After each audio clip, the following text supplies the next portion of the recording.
What is up, fellow sickos? I am Dan Favale coming at you with the certified fantabulous Mr. Grant Hughes. It's the Hardwood Knocks annual NBA late night trade deadline wrap up this year, coming to you, Grant, in landscape and vertical mode because we're hip and cool. After some technical difficulties in which our originally scheduled stream just disappeared, we are here. Lots happened this week. Excited to get to it. No one I want to speak with more about the bedlam that is this week than you, Grant. And I ask you this before we really just dive into the slop. How the heck are you?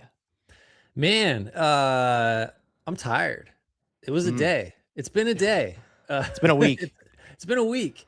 Yeah, I'm just delighted to speak to you. We spoke once earlier today. If anybody is double dipping with us today, or well, maybe you won't be listening or watching this till tomorrow, but and that also checked out our BR stream, where for 90 minutes we also talked about stuff. Good for you.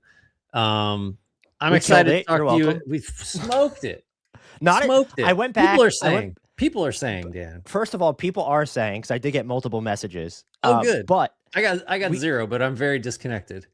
We started off pretty poorly, I think, because we both had echoes in our ears. There was just a lot. It was awkward. But after the first couple minutes, we got into a groove. But yeah, I echo. Thanks, everyone, for checking us out.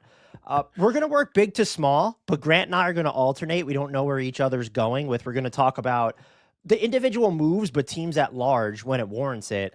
Grant does know where I'm going to go to start us off, though. I want to begin with the trade that didn't happen with Giannis. And I want to make a few things clear here, Grant. If I were the Bucks, I would absolutely have not accepted any of the rumored packages that were on the table. Not moving him is the right call. What I don't like is these people that are buying into the idea that Giannis actually wanted to stick around the entire time, never requested a trade, that there is some slight or agenda against their team. I understand the frustrations of other fans or media talking about your favorite team's best player and how they should want out. This wasn't just Shams starting over the summer. We had Shams, we had Mark Stein, we had Jake Fisher, Sam Amick had stuff. There was equivocation on Giannis's front, and I would argue that is putting it lightly. It's fine that he ended up sticking around. If they can convince him to stay by making a big move this summer when they have 3 first-round picks available, I'm totally okay with it. I wouldn't have moved him either because I think that the offers won't get worse at the very least. And if anything, you're going to open up more suitors like the Spurs or the Rockets, maybe even the Thunder, the Hawks, depending on how the lottery shakes out, depending on how the playoffs, shake out. That is all fine. But I understand the whole Shams business model and just NBA rumors at large. The way the sausage is made is icky at times. It's not great. Let's not pretend because Giannis posted Legends recruit or don't leave, whatever he did. He at least contemplated, if not nudged, the Bucks to move him. They didn't. I think that was the smart move. We're both on the record as saying it'd be really freaking cool if he stays, wins another title, or is just a one-team player and they're relevant. I'm not mad they didn't trade him, but let's not pretend that this was a fabricated situation. And that's where I'm at with the Bucks. And my final thought is, if you were going to keep Giannis, they better be on the same page this time because their biggest move was getting Ousmane Dieng. And if he wants to come back and play, and there's already stuff floating around about that he'll play a little bit or maybe he won't go full board, this better be on the same page because we thought this year was going to be kind of a gap year for them anyway, even after waiving and stretching Dame. He didn't seem happy with that. So I don't want to hear that they're like at odds now. You better be on the same page if you kept him. That because you didn't make the big move. So you're not planning around this season, which again, not only do I think is fine, it's exactly what I would have done. Man, yeah. So I say this, I guess, without judgment, but Giannis did every single thing he could do to get traded without saying, trade me. And maybe he did say, trade me, and we just don't know about it, right? Like, so here's where I think I'm at now. I'm real fucking tired of the whole thing. This is going to be a theme throughout. I hope everyone's picking up on this. I think the biggest issue for me is nothing has changed. The only difference is when we will again address this, which will be later, which will be this offseason, because Giannis will be eligible to sign an extension. And he will or he won't, and we probably will be able to cut and paste several things from Shams and or previous situations when Giannis has basically made clear that he would like to be in Milwaukee and is committed, but, or I want to win here, but, or some version of that, right? And again, I don't fault him for that. Like, it's kind of cool in a weird way that he wants to stay put and wants to be a one-team player. Like you said, we're on board. That's a laudable thing to be. It's hard to do that. It's rare. I guess it showcases some level of loyalty in a business that really has none, unless you're in the absolute upper crust and you're good enough to warrant that kind of loyalty from a team.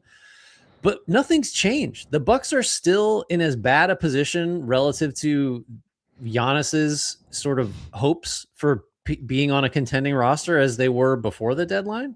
Like I don't see a way for that to change. I don't know. Like, you know what I mean? Like what's going to happen?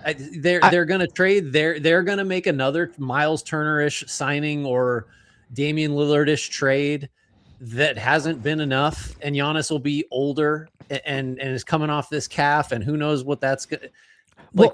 What circumstances have changed on the ground that will prevent this from happening again at its first opportunity? I honestly don't think that it's going to be. That's my feeling. Is I don't think Giannis is on the Bucks to start next year. I kind of hope I'm wrong. The one team, but this to me is more, from the Bucks' perspective, is more about there will be teams that don't come out of the woodwork, but teams that we have talked about that just weren't rumored to be after him now. I think what's changed is the offers for him. Honestly, who had the best offer for like the actual sourced rumor for him? Most of them were dog shit. It involved a lot of, well, what if this team trades this player and gets 8 first-round picks they could send to the Bucks? So you're right. That will change because we talked about this with Jake on the Jake Fisher on the live stream. Cool flex. Like, thanks. I told Jake it was a cool flex that he had a phone battery. I think. I hope he didn't take offense to that. What will change is like San Antonio might lose in the first round, and they're like, all right, enough of this like slow playing this Wemby stuff. Let's go. Right. Then they can put an offer on the table that's better than anything the Bucks got at the deadline for sure. And maybe better than anything they're going to get over the summer. Throw the Rockets in there, throw the Knicks improving their potential offer. The Wolves maybe can. So yeah, that's different. What hasn't changed and what is, I guess, my core source of frustration is that Giannis wants to win a title, wants to contend for a title. It cannot happen in Milwaukee. So like, I guess maybe this is like residual frustration from a year ago when I said that, and probably 2 years ago. 2 years ago when I said that. And so I'm trying to hold two ideas in tandem. One is I think it's nice that he wants to be on this team and he wants to stay put and doesn't want to demand a trade. I think that's nice. I think I'm having a hard time holding that at the same time as, well, him convincing himself that it can happen there. It can't, man. It can't. So like we're just going to burn more calories and waste more time doing the same thing. The only counter I will give you is that they will have 3 first-round picks to trade this summer. Mm-hmm. And I think based off how the Jaren Jackson Jr. sweepstakes unfolded, based off how the Anthony Davis sweepstakes unfolded, based off how the Trae Young sweepstakes unfolded, 3 first-round picks, I think, goes further than it used to. You might even get to a point where so they're going to get the less favorable of their own in the Pelicans pick this year. And then they open up there's 2 additional first-round picks post 2030 that they could trade, 2031 and 2033. There's a chance, I'm not saying it could definitely happen, that you could keep this year's pick and then you trade the other 2 and get like a real player in here, someone better than John or better fitting than John Morant. And now what the Bucks have done is that scenario is still on the table, but I just think then, okay, and if it's not, if it doesn't pan out, if he wants out, look, the offers are going to either be the same, but they'll probably be better just by virtue of there being more teams involved. I hope you're right. I hope you're right. I think this is the other obvious point that's been made is that if you're trading for Giannis in the offseason as opposed to the deadline, you're getting maybe 1 playoff run out of him. And that's worse than 2. However, if you are trading for him, you you better goddamn well know that you're going to be able to extend him, right? Like that. So that's on you at that point, right? That's on you, right? Yeah. I mean, I don't know. Well, here's my thing. I understand. We all have fatigue from this, and I actually understand why the Bucks are annoyed that everyone. If the perspective was, well, they should have just moved him at this deadline and taken what they could have gotten. That's not right. That's not right. That's wrong. We are in total alignment on that. The offers were not good enough. I'm just annoyed at just typical Warriors fan. How just we mad. Just super mad. Yeah. Let's move on. You get to pick now where we go. I mean, I think. Well, I guess this is maybe the biggest trade. Let's do the Anthony Davis to the Wizards deal. How funny is it that's like? I don't know, man. There is one other one that I think actually is more relevant to like actual competitive basketball this season, which we will get to. But so we're starting with the Wizards. We're starting with the Wizards. Shocking trade. Yes, Anthony Davis getting traded, not shocking. Landing with the Wizards, really surprising. So the particulars of that, for anyone that forgot in the last week because it's been a blur, the Mavs send Anthony Davis, Dante Exum, Jaden Hardy, D'Angelo Russell to the Washington Wizards. That's a huge amount of salary. In return, the Mavericks receive Marvin Bagley III, Malachi Branham, AJ Johnson, Chris Middleton, the Oklahoma City Thunder's 2026 first-round pick, just in pen, that's the 29th or 30th pick in this upcoming draft. The Phoenix Suns 26 second, the Bulls 27 second, Houston's 29 second, the Warriors 20 31st, which is effectively a fake first. That's what we like to call it. It has top 20 protection, becomes a second if not conveyed. So can I add one thing before, since we're going to talk about this in the macro? Yeah. It is very likely that the Wizards acquired Trae Young and Anthony Davis while giving up one first-round pick that will be the number 30 pick, and that is not their own pick. I don't care what you like. We have to get into the extensions, what it means for the team. That's objectively insane. So right. Like, okay, let's start there. Like value-wise, I don't care what Anthony Davis makes. He's Anthony Davis. Like you don't know how many games you're going to get out of him, or like how much more weight he's going to put on. I'm real punchy tonight. I love it. Or how he'll produce as he ages. Right. It's still Anthony Davis, and then it's still Trae Young. Similar arguments. You're not really sure like how productive he's going to be. Can you build all these for one terrible first? Like, okay, yeah, sign me up.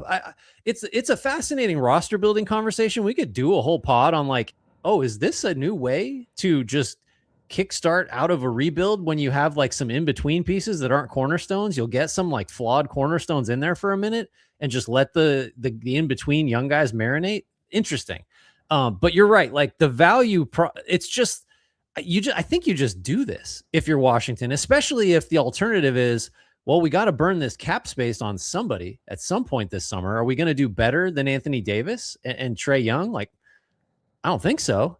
So it's ill-fitting because of just where the Wizards are. They're one of the worst teams in the league, and Davis and Young are both distressed assets, obviously, because that because they came so cheap. And it's very strange, but I think where you start with this is like, if you're the Wizards, why not? Right? Like, why not for that price? I was having this discussion with Mort in a DM, and he says he's ultra conservative. And by the way, I just want to point out, we'll be reading comments as we go through, but because StreamYard's just awesome at the moment, we can't put them on screen. Otherwise they'll ruin our format like Grant just did. So if he could take them off screen, that would be great.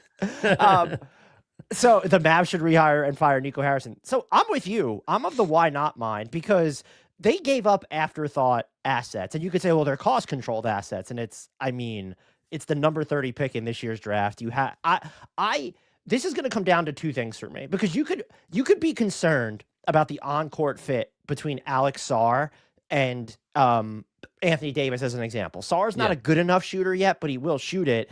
At the same time, well, that's why you bring in Trae Young, because there's very few players who, when they're even forget about his scoring efficiency, when he's a semblance of healthy, his ability to make chemistry with bigs, to work in tight spaces, that'll help both of them. Yeah, you should have concern. Well, how much is he going to be on the ball? What does that mean for Keyshawn George? What does that mean for Trae Johnson? What does that mean for this year's first-round pick?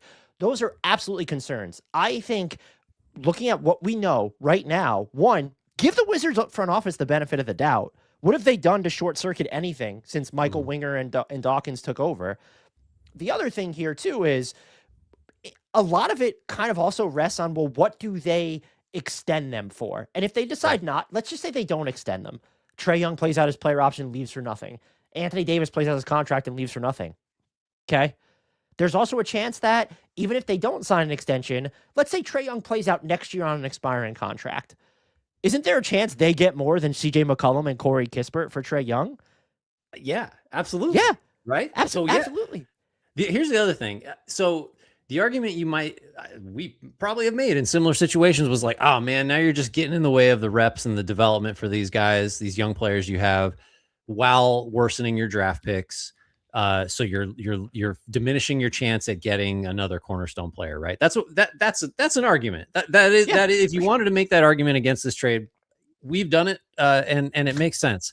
We'll do it again too. We'll do it again, if maybe within the hour. But the thing is, like, I'm fascinated that maybe this is a different way to operate as a rebuilder, because like, I think we like Keyshawn George, we like Alex Sarr, we've loved Bilal Coulibaly. We're not sure where we are on him at the moment, but I don't think I like him as a friend. I think he seems like a nice guy, probably a good listener. He needs to change his Andrew Tate adjacent reading habits. Oh no! But other than that, see, you can't lead me down these roads. I don't know. We're talking about just the basketball player. All right, just the basketball player. That really threw me. But podcast ruined. We've also never really been convinced that any of those guys is like, well, that's the guy, right? We're like, maybe you got to squint, or like, well, I could see him being a number 2 or a 3 on a good team. So if that's what you have, what's wrong with bringing in some guys that'll probably help you win? The Wizards should, I mean, what's our expectation for their record next year? 500, maybe better. Like, who knows? Injuries will have a lot to.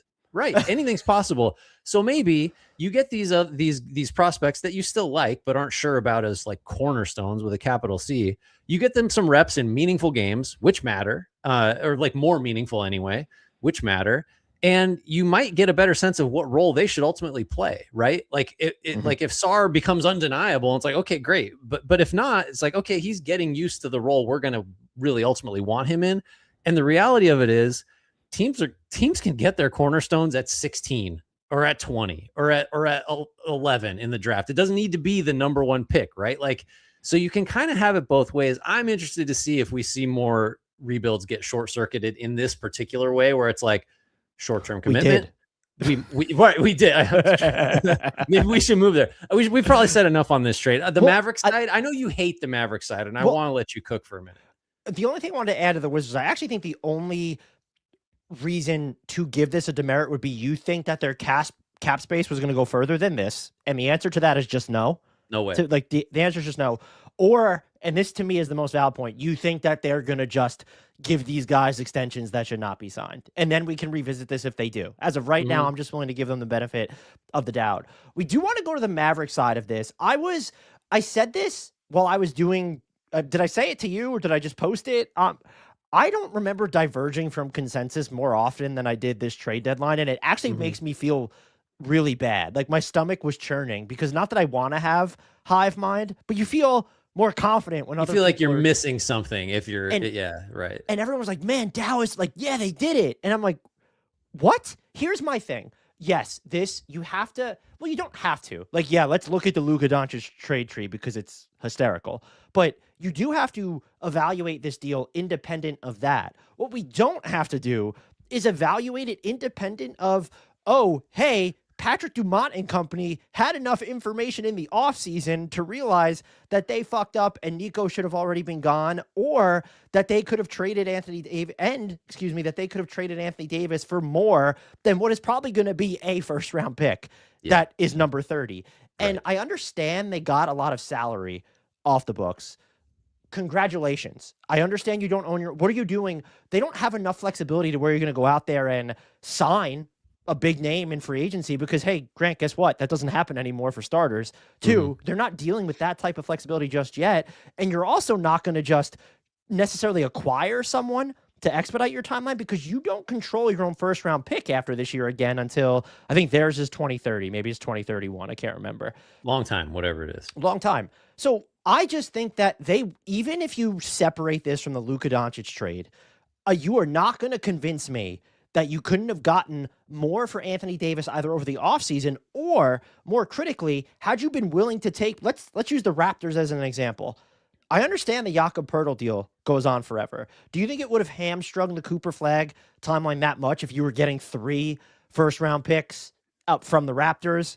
And so if you didn't like, I'm just using them as an example. If you didn't like them, fine. If you think this was the best, now, if you think this was the best deal out there, because I do believe that front offices are not actively in the business of choosing deliberately worse deals. I guess this one did last year, but it's a different front office. They just didn't seek out other options, I would say. Are you going to tell me over the offseason? First of all, I don't buy into this idea that there's no way Anthony Davis could have come back healthy. And if this was his value, you're telling me he had no chance of rebooting it? I know he hasn't looked great in Dallas. I know that him and Cooper Flag fit isn't great. I totally understand that. More teams have flexibility in the summer. More teams can talk themselves into weird shit over the summer. And this wasn't a can't miss return. And their books aren't just like, when you kind of look at it, it's not like they're squeaky clean moving forward. So I hated this for the Mavs. I don't think it does. They're not any worse off, but they're also not any better off to me. Yeah. And if you're moving Anthony Davis, I need to be able to sit here and say that, yeah, you're definitively better off. So I think I'm with you. I would say that if a component of your distaste for this trade involves so the further, maybe the better way to frame it is, the further back you go, the easier it is to just get to an F if you're grading this trade. You know, like if it's in analyzing what they could have got had they traded him before the season, which they should have, which they didn't, because Nico Harrison was still there and he was pot committed. Or if they just, the further back if he's Luka Doncic instead of Anthony Davis, like you go all the way back, it gets worse and worse and worse. What I think I agree with you completely on is just not seeing this as like the best value you're going to get for Anthony Davis, like flaws and all, and pretty clear clutch pressure campaign to get him out of there and all.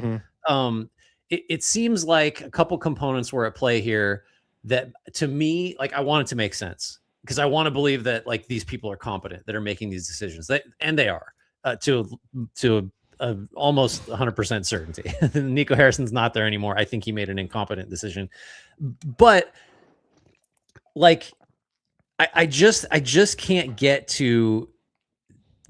Someone would need to explain to me what the drawback would have been to waiting to the offseason. Like, I don't understand. It's the same Giannis logic. It's like, you couldn't have bought out Chris Middleton. Those offers suck. Don't accept them. Like, I gotta believe Anthony Davis could have gone for more had they waited.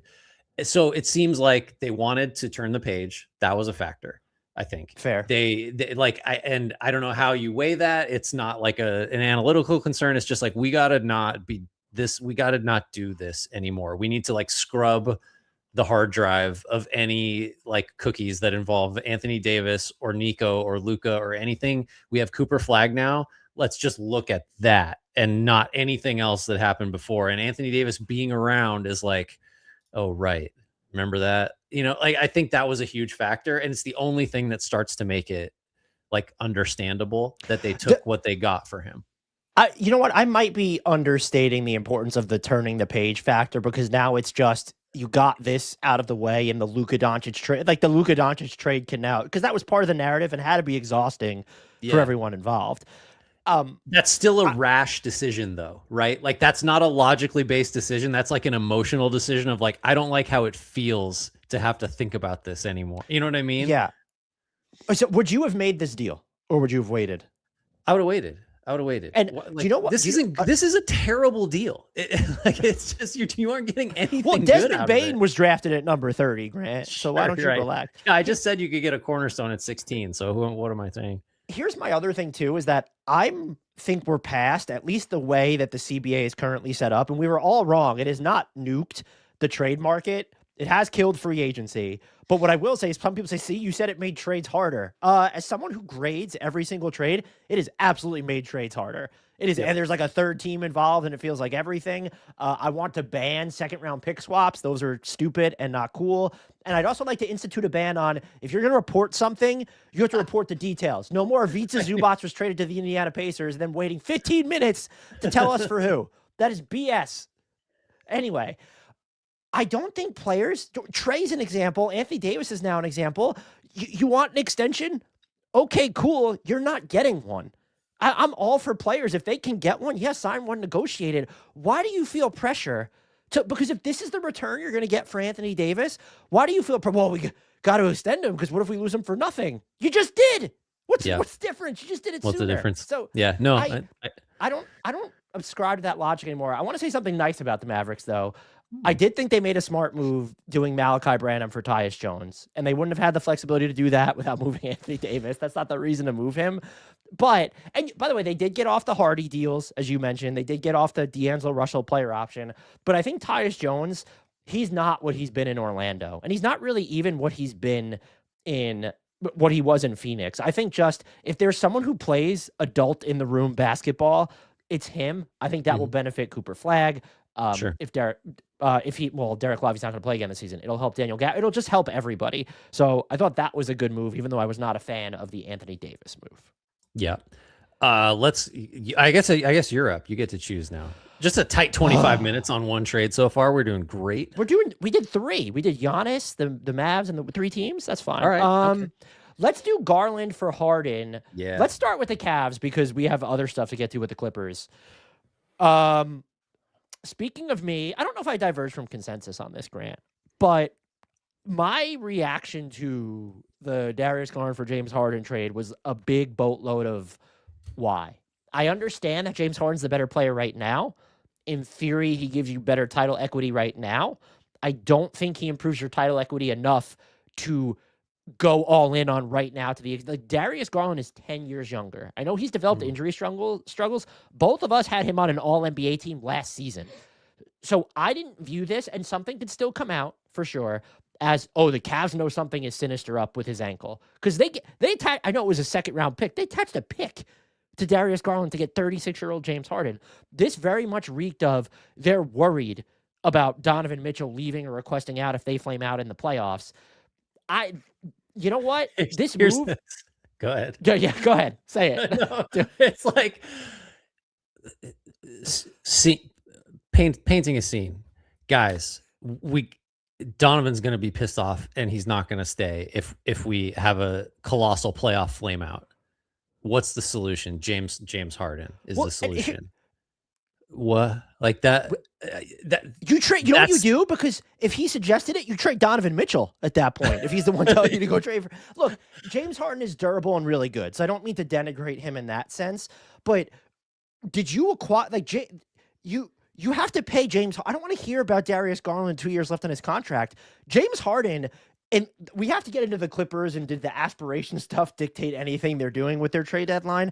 But James Harden wanted out of LA because they weren't going to pay him. And now you're going to have to pay him. He's older. So I hated this move. I understand it if you didn't think Darius Garland was ever going to be healthy for this season. But if you make a trade like this where you get 10 years older and are trading someone in that deal, the younger player who was just in the All-NBA conversation last season, that's a problem. That's a real problem. Yeah, it is.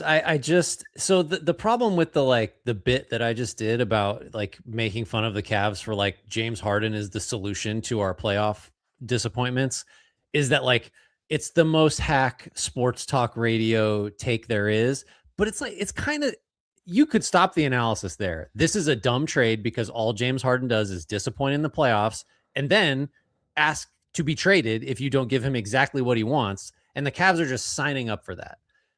So to me, what could go wrong? What could go wrong?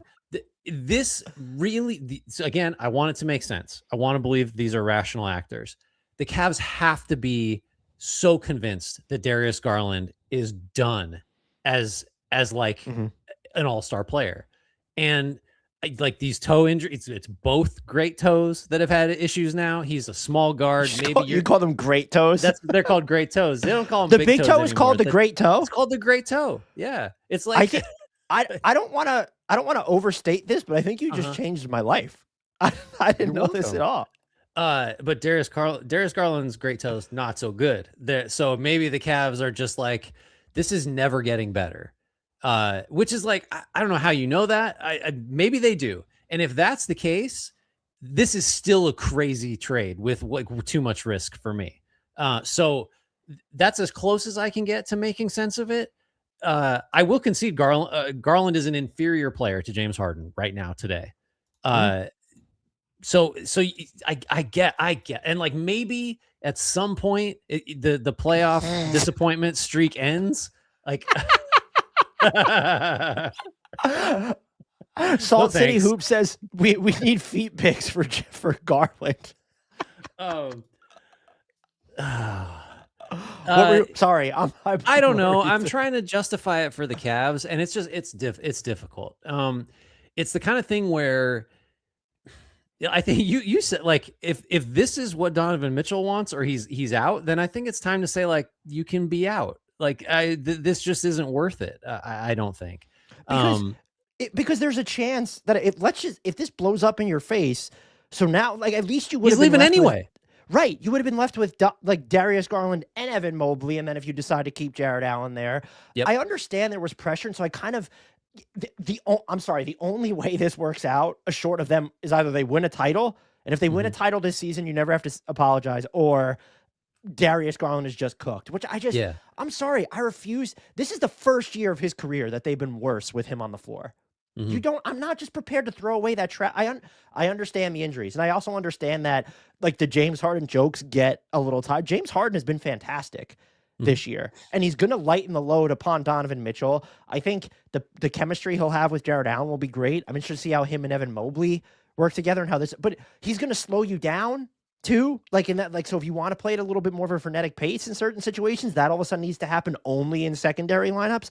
Yeah, it's a big risk. I didn't like it. What did you think before going on to the Clippers about the rest of their deadline? The cost cutting, I don't think it wasn't a huge opportunistic cost, but they are very, very not wing heavy is the best way that I would describe it. Yeah. Right, well, so I guess I think I don't know if we talked about it. I think Keon Ellis is probably a more valuable player than DeAndre Hunter.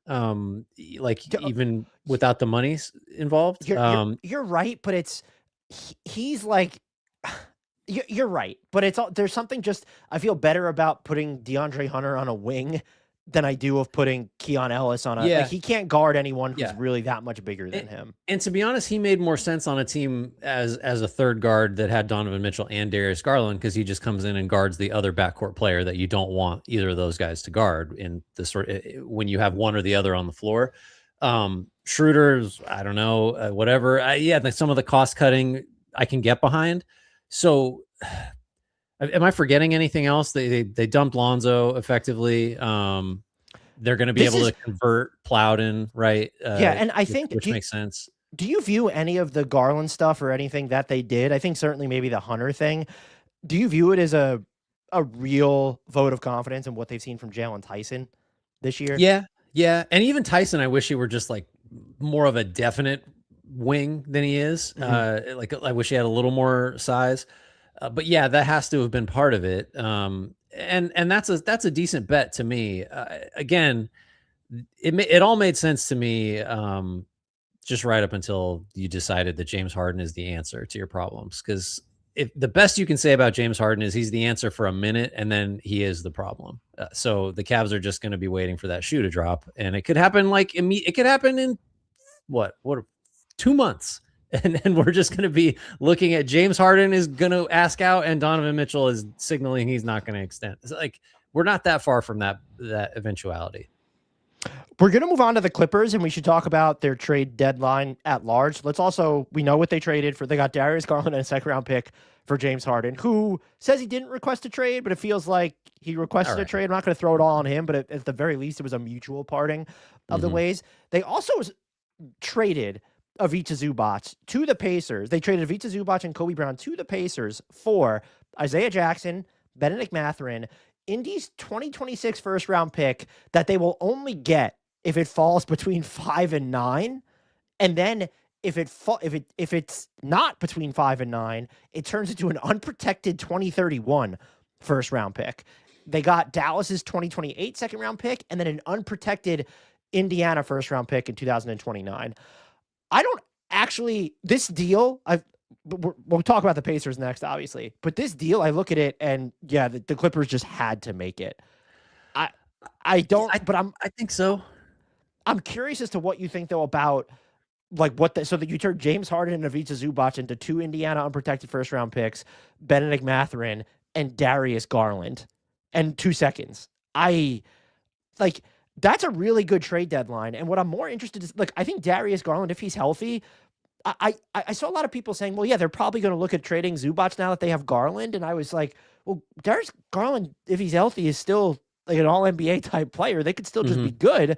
So are they not planning on him playing anytime soon? The fact that they moved Zubac, does it, what? That's what I'm just trying, so they don't control their own first round picks for the next few years. So and Kawhi's still on this team. It's just a little weird, right? What is your read on their direction? I think maybe the simplest place to start is where you started, which is saying this is just an offer you say yes to because you're getting an unprotected future first and maybe and you're getting 2 firsts and one of them is unprotected. Or I guess the 2030, would the 2031 be unprotected if it doesn't fall in that narrow range in 26? So you might be getting 2 unprotected future firsts from a team that in Indiana is going to be good, but who knows? That's far enough out where, what if Tyrese Halliburton's never the same? I don't know. That's not impossible. So there's real upside there. And Zubac is at best your second best player on a decent team, third or fourth best on a real contender, I think you just do that.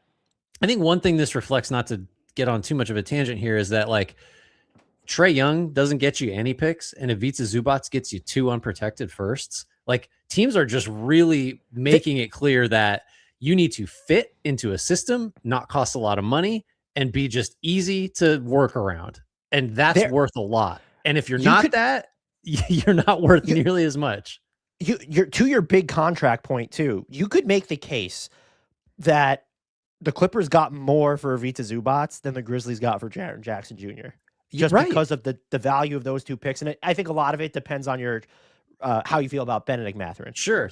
And I think it's just, if you're looking for what are the repercussions of the apron era?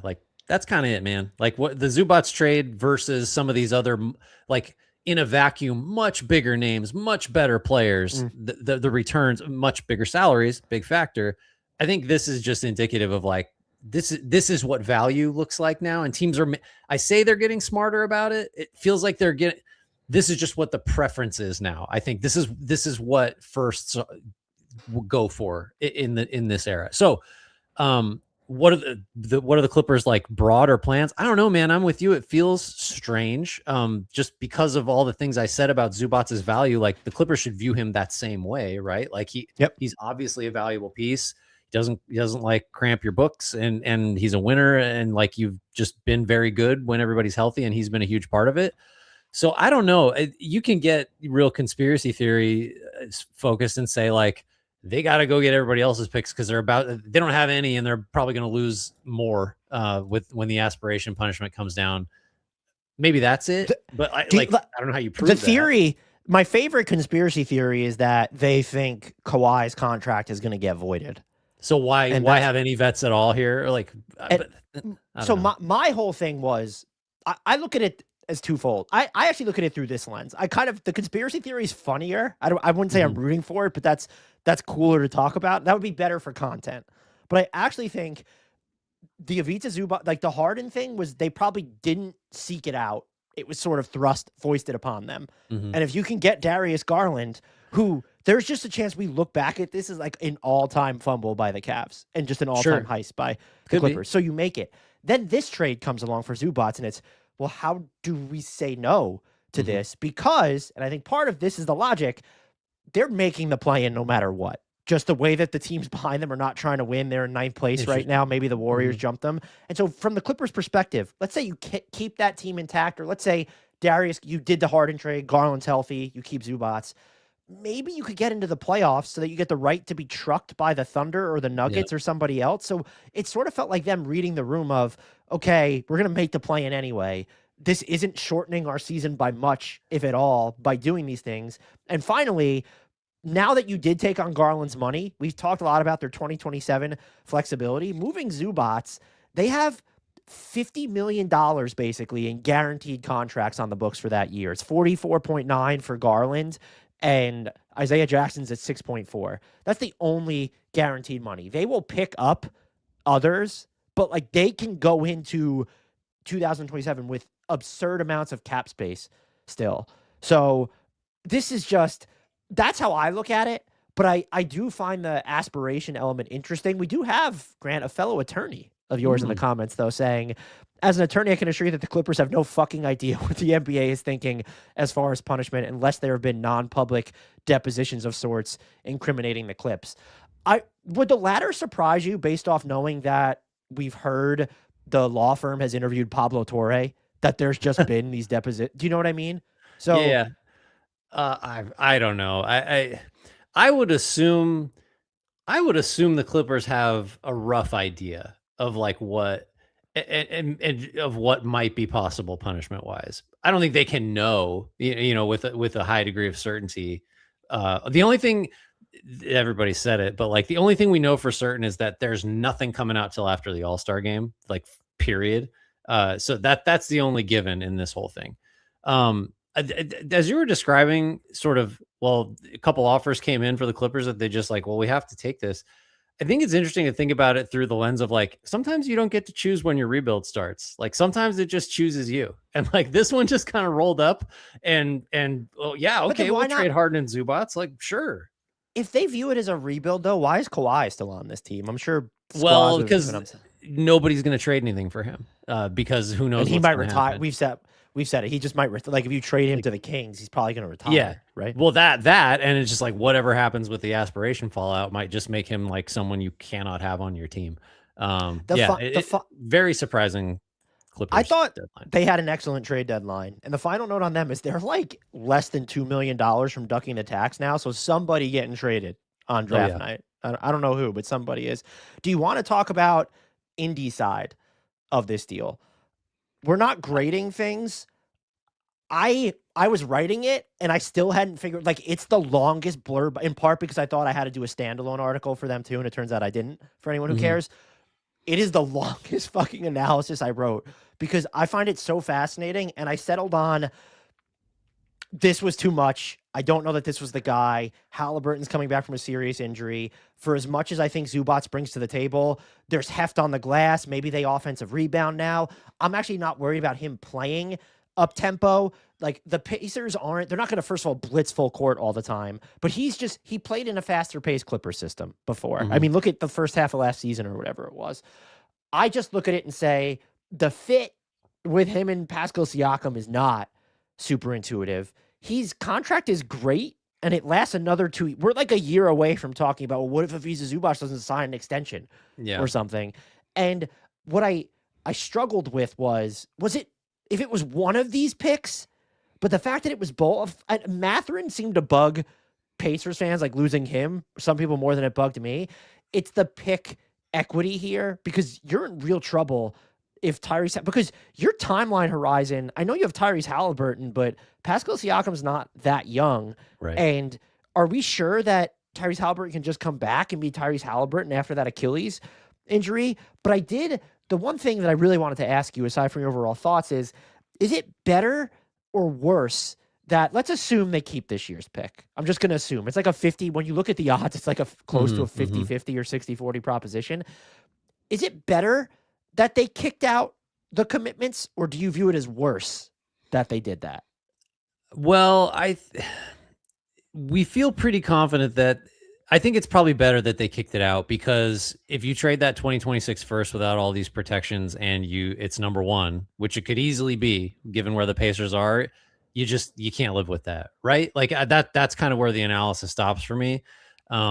It is kind of like the definition of kicking the can down the road, because it might be number one in 2031, but that's a long time from now, and that's future Pacers problem, right? I just think I think you can't have a season like this and risk losing a pick as high as this pick might be. There's still a possibility though, which is like very scary. If it's 5, it's gone. Like that's tough. That's a tough look after this season. But right? if it's 6, you're okay with that? No, I was looking for like the highest possible pick that you could lose in this construction. I do agree that my first reaction was like, Zubac is okay. Everyone was saying the Pacers want a center. Zubac doesn't fit my, like, what I think of when I think of how the Pacers play. But I wonder if like, that's just too narrow of a way to think about them, because like, well, who's to say they have to play exactly like they did during that finals run, right? Like there aren't a lot of Miles Turner types, and he sucked in the finals and everybody's mad about that. So like, maybe that wasn't ever going to work for them to get where they wanted to go anyway. That's a tough sell when they made it to game 7. But so that was kind of my counter to it. The other thing is, I wonder if as they look around at the league at large and the rest of the East, and they see Jalen Duren and Isaiah Stewart, and they see Mitchell Robinson and Cat, and they see like, maybe we do just need a bruiser. Like maybe that's just something, because they don't have that. And they're planning for Jokic in the finals. Right. Like maybe we run into the Nuggets. We need somebody with size. I do think there's merit to that, of just like, okay, the idea that you can only have a spacing center, and we got to play this incredible read and react offensive system that got us so far. Like that's the only way this can work. I don't know if I buy into that. So I have reservations about Zubac being the guy and giving up 2 potentially unprotected firsts, but I'm open to the idea that like there's a world where the Pacers are actually even better with Zubac than they were with Turner. I'm just going to need to see it. So I'm not like, you wrote on it, you gave him a D+ for this. I'm not that far off of that. I'm in like the C range somewhere. It's not a perfect fit, but maybe it's not as like incongruous as it seemed to me, at least at first. I applaud like the thinking, but I love when teams are aggressive because they think that they have it. And you could, like, the East isn't, I don't think it's going to get any easier. When the Celtics should be scarier next year somehow. The Pistons aren't going anywhere. The Wizards are coming. We just the Wizards are coming. Who thought? Not me. Not sure how long they're going to stay when they get here, but they're coming. So I applaud the Pacers doing this. Maybe it was the right time. I just don't know if this was the right player to give up this much for. We do have a question. This is a fascinating question from Regulator 8680. What could the Pacers get for Siakam if they decided to trade him? They don't like paying the tax. Yeah, by the way, that's the other thing, is if you're a team that's doing something like this, the salary of Zubac is probably more important to the Pacers than a lot of the other teams, because Indy's just not going to pay tax bills through the teeth. I will say, I think you could look at this one of 2 ways and be like, well, look at what Anthony Davis and Trae Young and even Jaren Jackson Jr. got, and you're not going to be too inspired by Siakam. Then you could say, well, look at what Zubac's got, and Pascal Siakam's an all-star without Tyrese Halliburton. Yep. So my answer would be, I honestly don't know, but if I had to guess, it's going to be less than this, what they gave up for Zubac. Yeah, the age and the salary might. If we're learning 2 first-round picks, but you're not getting 2. But basically, you're not getting 2 unprotected picks for Pascal. I'd be pretty shocked if that's what happened. I wouldn't be shocked. I just wouldn't call it likely. Yeah, that's it. But if they go turn around and trade Siakam, like I really don't know what to think of the Pacers. Duck the tax another way. Like I don't get that one. I also think, and so PD Pete says in the chat, as a Pacers fan, I know rebounding and the lack thereof has been really big for Rick Carlisle. Yeah, Zubac will help with it. They should be a force on the offensive glass if they're allowed to, because even if they're not allowed to crash, Ivica Zubac will just do it on his own, and that should be fine. But I'm also looking at it, I think you could say, well, are Achilles injuries what they used to be? Maybe they're not, but you also kind of look at the rest of this roster, and it's, all right, TJ McConnell's going to be what next year? 34? They're not, like, the wing department. Benedict Mathurin is gone and was never really a wing. I know Jarris Walker's played a little bit better, but he's not a wing. You have Aaron Nesmith still as like your premier. What does Ben Shepherd become? You still have this year's pick potentially, which Oh man, this makes me feel like shit. Andrew, video No, editor Andrew. I was gonna put him up there, and first of all, just shout for us lately. He used the what's the guy's name, Sentinel from the Thunderbolts. When you said Void on one, it's like this. He's doing just golf clap for Andrew. Go check out our shorts, and share them with other people too, because Andrew's doing great work and he deserves. He also points out the correct way to put a bow on this discussion because he cited an authority that is unimpeachable. Everyone go tell Caitlin Cooper that I finally disagreed with her, and now I'm immediately going to agree with her because wrong. It just, if that's the problem though, there's certain people, and it's probably none with this team and Caitlin, it's none more so unsettling than not having the, and if I had listened, this year I've tried very hard not to consume anyone else's content before doing this pod, let alone my own grades. If I would have read or listened, I don't even know what she put out, I guarantee I would have came in here and be like, yeah, fucking Pacers, man. They know what they're doing. And here's why. Because you would have gotten a really good explanation. You're right. Right. Where do you want to take us? Okay, I'm up. Let's see. Okay, we did that one. Well, we got to do Jaren Jackson. I think that's... Start with the Grizzlies because I'm a little confused. Okay, so the Grizzlies just... Here's the particulars. The Jazz are getting Jaren Jackson Jr., John Conchar, Jock Landale, who got rerouted. I'm still in a haze, right? Yeah, he did. Vince Williams Jr., and the Grizzlies got back Kyle Anderson, Walter Clayton Jr., Taylor Hendricks, George Niang. The Lakers 27 first. That's got top 4 protection, a 27 first, which will be the most favorable of the Cavs or Wolves, and Phoenix's 2031 first.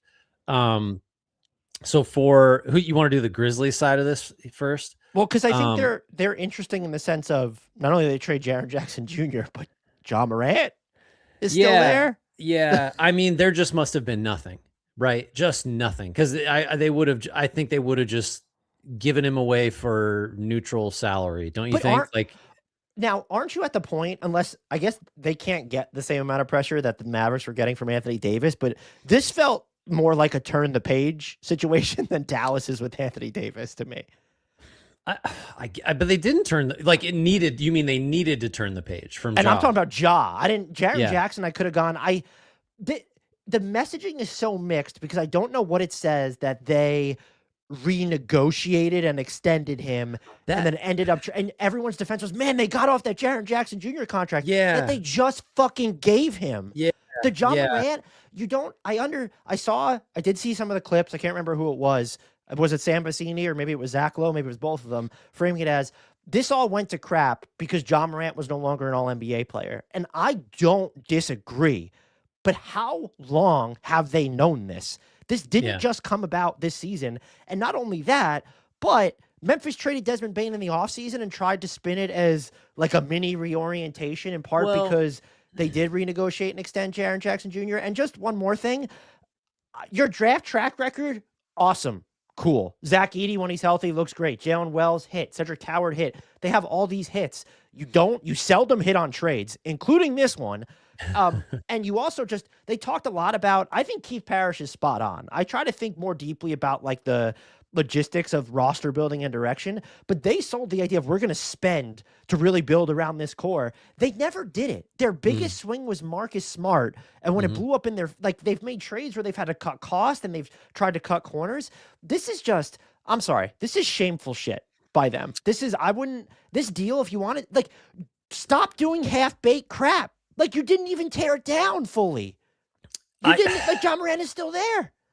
So again, though, I just think they probably were in a position where teams were asking for stuff with Ja, and it's just like we'll just pay him and he'll sit and whatever, right? Like I don't know. Maybe we don't need to get too far because we just can't know what those offers were, or maybe we will someday. We don't know now. The Jaren Jackson side of it, I'm trying to. I think we both probably were okay with that extension, right? I wish this will shock you, Dan. I can't remember exactly what I thought when we discussed that extension. Go ahead. We both viewed it as an inflection point of, oh, this is something they're definitely going to negotiate.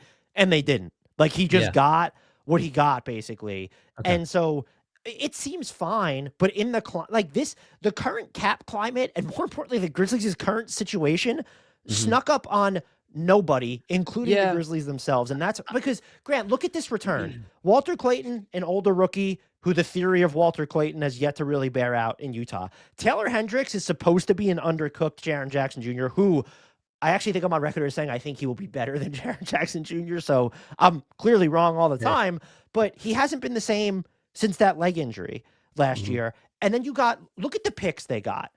They have one pick with upside. It's the Phoenix 2031, and it's cool to like we both, or I'll speak for me. I over romanticize those distant picks all the time.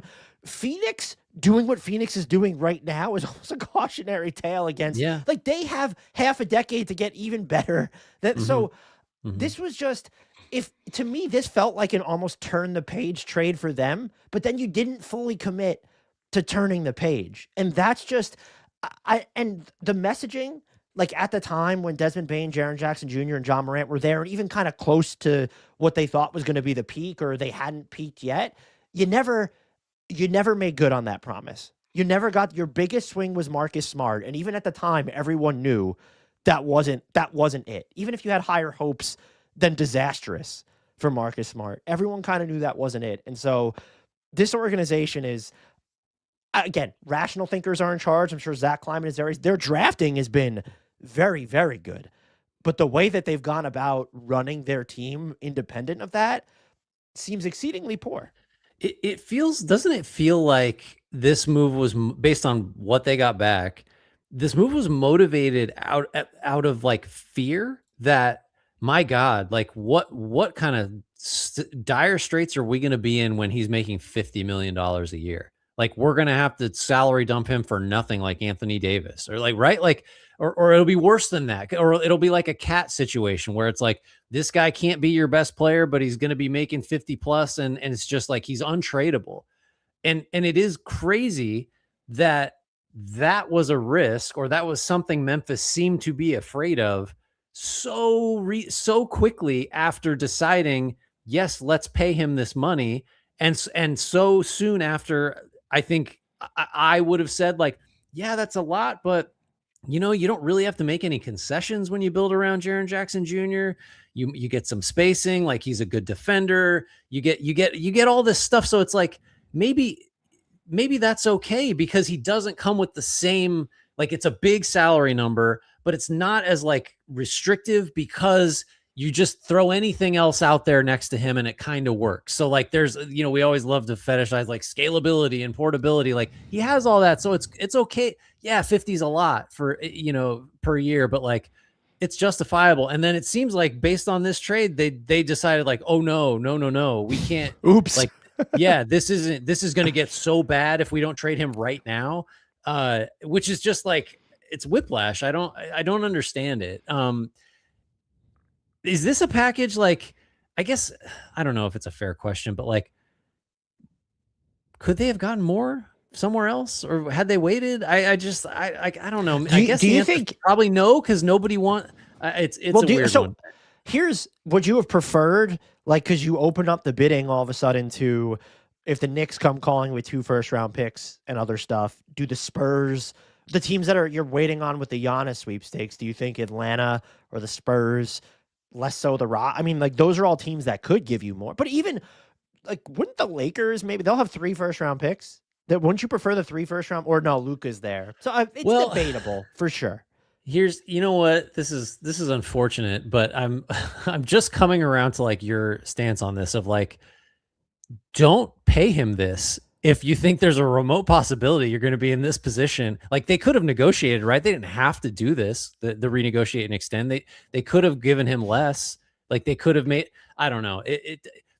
I'm hesitant to like knock the trade because it maybe didn't need to happen had they acted differently in like a previous transaction cycle with respect to like what they paid him and all that stuff.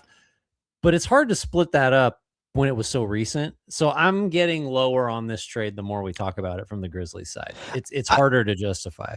I think it's one of the trades where you do need to factor in like kind of the entire like package of what happened, because it was so, we're not grading this because of the, like, we tried not to demerit Mavericks too hard because they moved Luka Doncic for Anthony Davis. This is just, you assigned this value to this guy and then let him underwent surgery after you did it.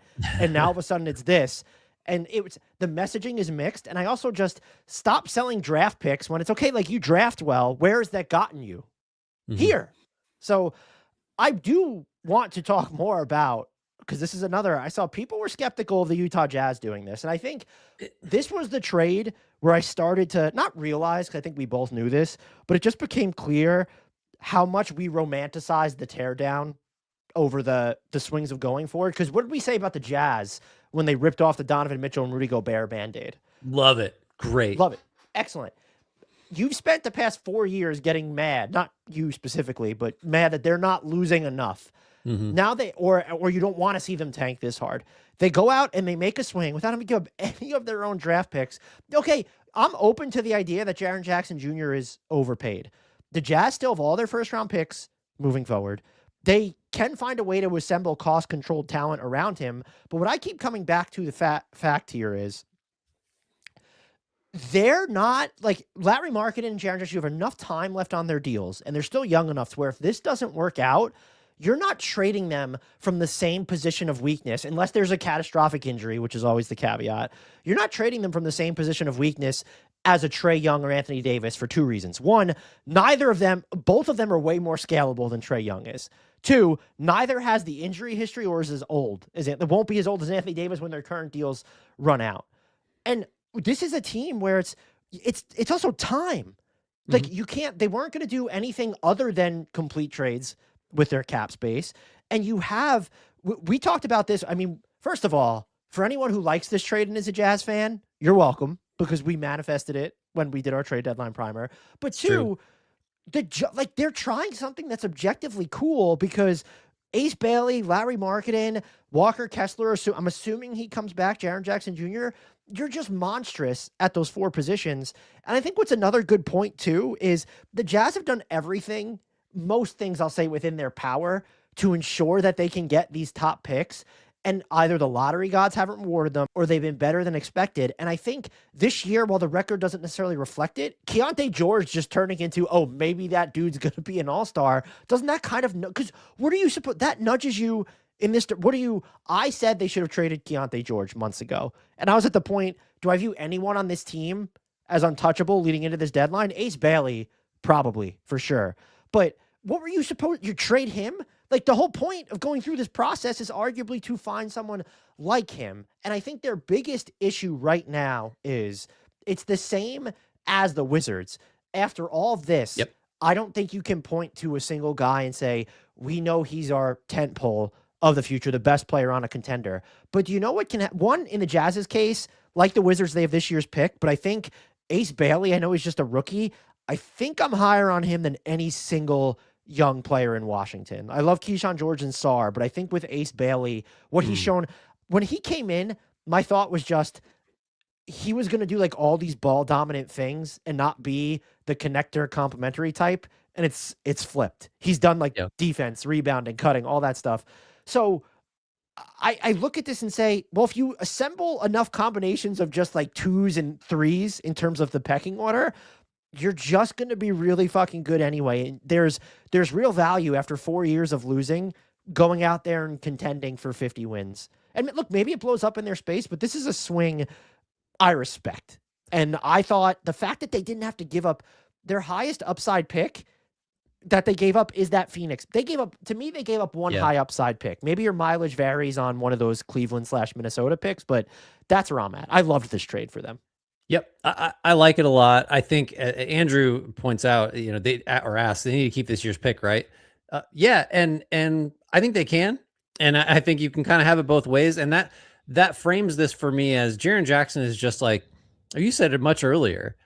Okay, Utah has cap space. Great. Like, if anything's valuable, it's Utah having cap space, right? Like he just fills in that spot. And so you can get him, be ready for next year. You can still tank. And here's the thing. The Jazz are like, we're not going to pull any shenanigans this year. If they do now, nobody's mad because you're already, what next year looks like. And I think fans probably want that pick because they know there's light at the end of the tunnel because you got Jaren Jackson. You're going to have Walker Kessler back. Keontae George is super fun. You can be excited about that for next year. So now you can tank and no one's going to care. So you're going to get it both ways. The fit is weird, I think. but maybe not. A lot rests on, I said this when we spoke this deal into existence, like you don't have good defenders at every position.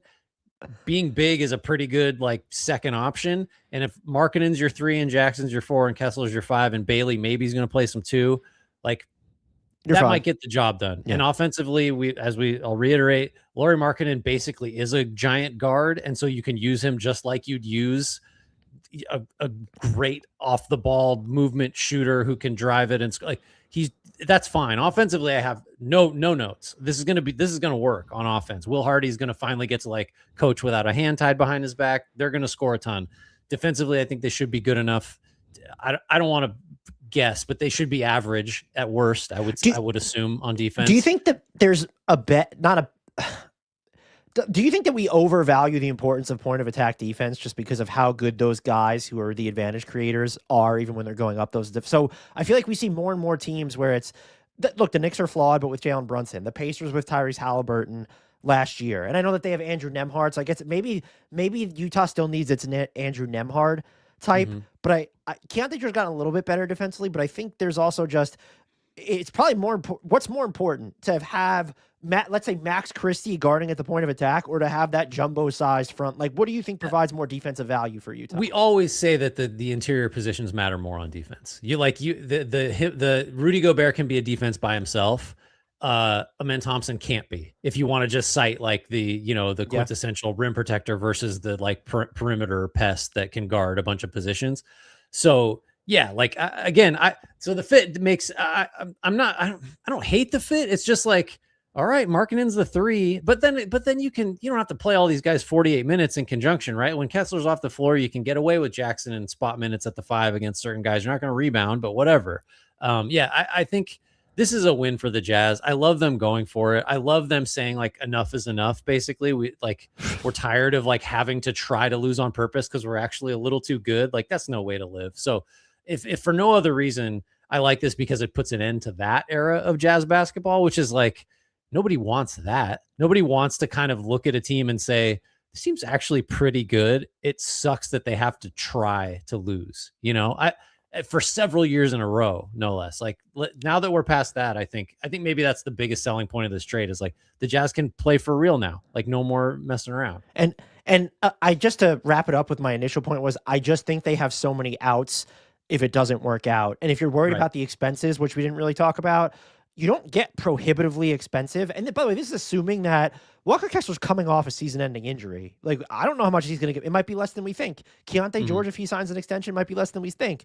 Even if those dudes get a boatload, you have next year to figure it out before you're prohibitively expensive. Yep. Did you have any notes about the rest of their business? I thought they did a good job getting more seconds. Those are good finishing touches. But I do think their trade deadline was an abject failure because if you're going to acquire Chris Boucher, you better damn well keep him on your roster. Just F-. What do they do? It negates everything. So honestly, I think they should have to. I think the NBA should void the Jaren Jackson Jr. Not the trade, his contract. So the assets are going to Memphis, but Jaren Jackson Jr. is voided. He's a free agent. Just to send a message that that's not how we treat Chris Boucher, guys. He's a special treasure and he deserves better treatment. Is it your turn to pick? It's my turn. I think we don't have any major ones that we missed, right? So I'm going to go here. Are you ready? You know where I'm going? I hope so. Let's talk about the Golden State Warriors, Grant. So they trade Jonathan Kuminga and Buddy Hield for Kristaps Porzingis. They finally got their floor spacing rim protector, Grant. Will he play? Who's to say? Well, I don't want to say anything about this trade. I want to hear you cook. What did you think? I don't know well, that was anticlimactic. I have my hands on my head, so I'm really struggling. I love the Porzingis fit. I don't love the complete uncertainty about how much he will play ever, or the fact that he's an expiring contract. And there's a part of me that wonders whether this was just like, I don't know, we got to pay Buddy Hield $3 million next year. This way we don't have to pay anybody anything if we don't re-sign Porzingis. I assume the intention is to sign him when he hits free agency. I don't know what, because I'm messing around. You can't make this trade unless like you're gonna keep him. If they do keep him and he is healthy, I've already talked myself into like this is gonna be spectacular. Question. Go ahead. Why do you have to make this trade with the intent of keeping him? Because you were dead set on keeping Jonathan Kuminga? Is that no? Because if it was just about saving money, you just decline the team option on Jonathan Kuminga and pay Buddy Hield the $3 million he's guaranteed of his $9 million salary next year. That is a great point. Carry on. I apologize. That's why. I mean, no, it's so I've talked myself into Porzingis being a perfect fit. He's exactly the player that they've wanted forever. And if he's healthy, I'm interested. He's maybe the last guy in the league that like, okay, that Draymond Green might actually still be a viable offensive player if you have him out there. That's so that zoomed out, it's wildly disappointing that this is what Jonathan Kuminga ultimately got them, the guy that they wouldn't trade for Lauri Markkanen or God knows who else that was available along the way. I wrote about this today. It's just like, you know, you can lay blame at the feet of the executives, Bob Myers, I guess, that or Joe Lacob, who maybe put his thumb on the scale that picked Kuminga over Franz Wagner, that picked him and Moody over like Şengün and Trey Murphy and Jalen Johnson later in that same draft class. I think based off Ime Udoka's post-game press conference today, I think he'd be willing to give you Alperen Şengün if you're interested. I didn't see that. Did Şengün do a bad thing? They have not been impressed with Alperen Şengün defensively since Steven Adams' injury. One of the questions I clocked was, what did you make of them going at Alperen Şengün, like targeting him the pick and roll? He's like, it just happens all the time, but this isn't new. What's the question? It was just like, oh man, like tough love. You can blame Steve Kerr for not playing Kuminga. You can blame the team and the Lacobs for I don't know, not just pulling the trigger earlier. This is where they were, and if it's this desperate and it's probably Porzingis or nothing, give me Porzingis. I think that's fine. I just it doesn't change the bottom line as far as this year probably just being okay, there's not really a point. Like I'll just full disclosure, like I'm not going to tune into many Warriors games the rest of the year because I sort of get it, and I got to spend my hours on other stuff, other teams that are more interesting, right? I don't know. You're going to say something, and that's a totally serious. Hornets for one. Yeah. No, yes. Yeah. I don't know what else to say really. Like I like the player, I like the potential fit. I'm with everyone else as far as the questions of like, is Porzingis ever going to play consistently again? Like I don't know. That's an open question. This trade, Andrew says, when they got Porzingis, I thought they were 1,000% going to get Giannis. I looked at it the other way. Because I think the Porzingis they said it was the other way. They said right away, like, and therefore we're out.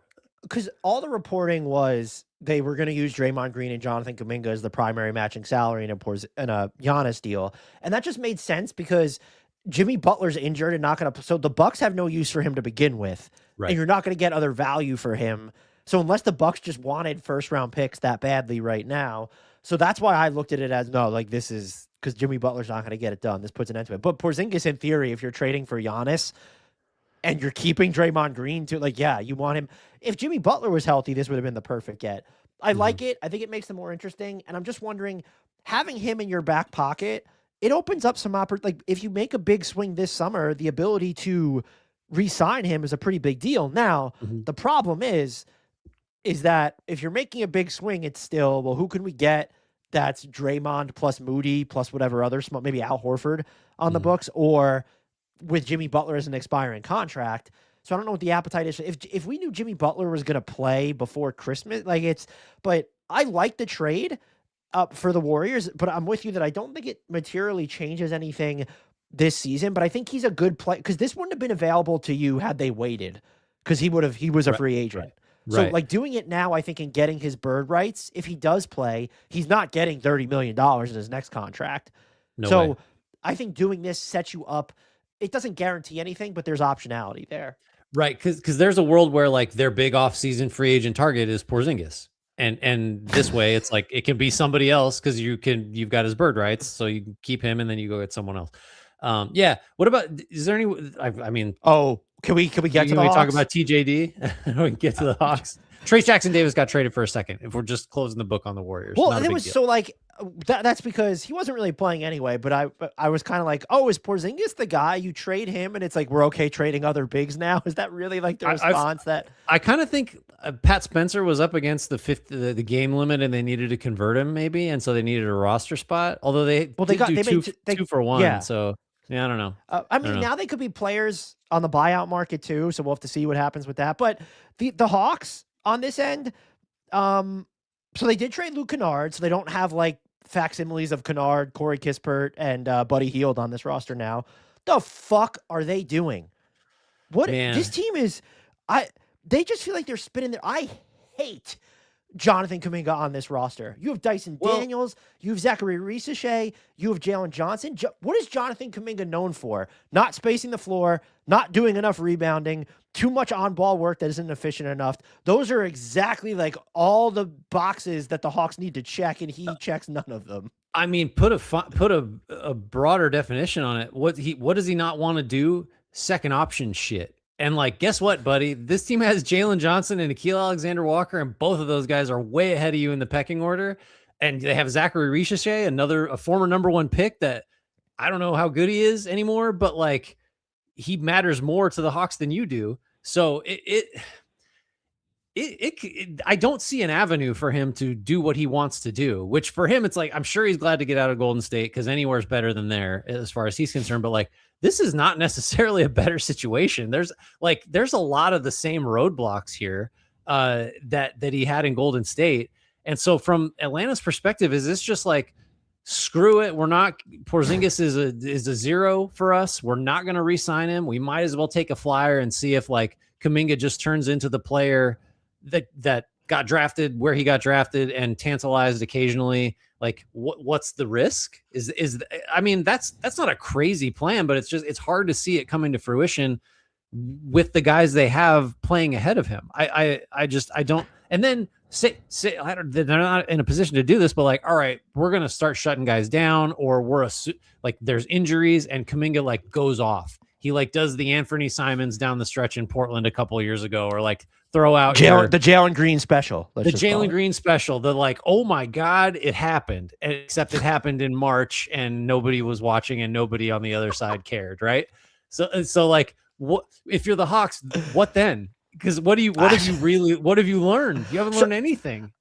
So I liked them getting Jock Landale, if anybody cares. But the only argument that I could come up with was Porzingis was going to be a free agent. And if you're the Hawks and you want to make trades this summer, having the ability to pick up the Kuminga team option to guarantee Buddy Hield's deal, that's the only that's the only logic. I don't think like if you're bringing back Jonathan Kuminga next, like if he's not traded over the off, like it's not just that's the only justifiable. Why'd they do that? Is that what's happening?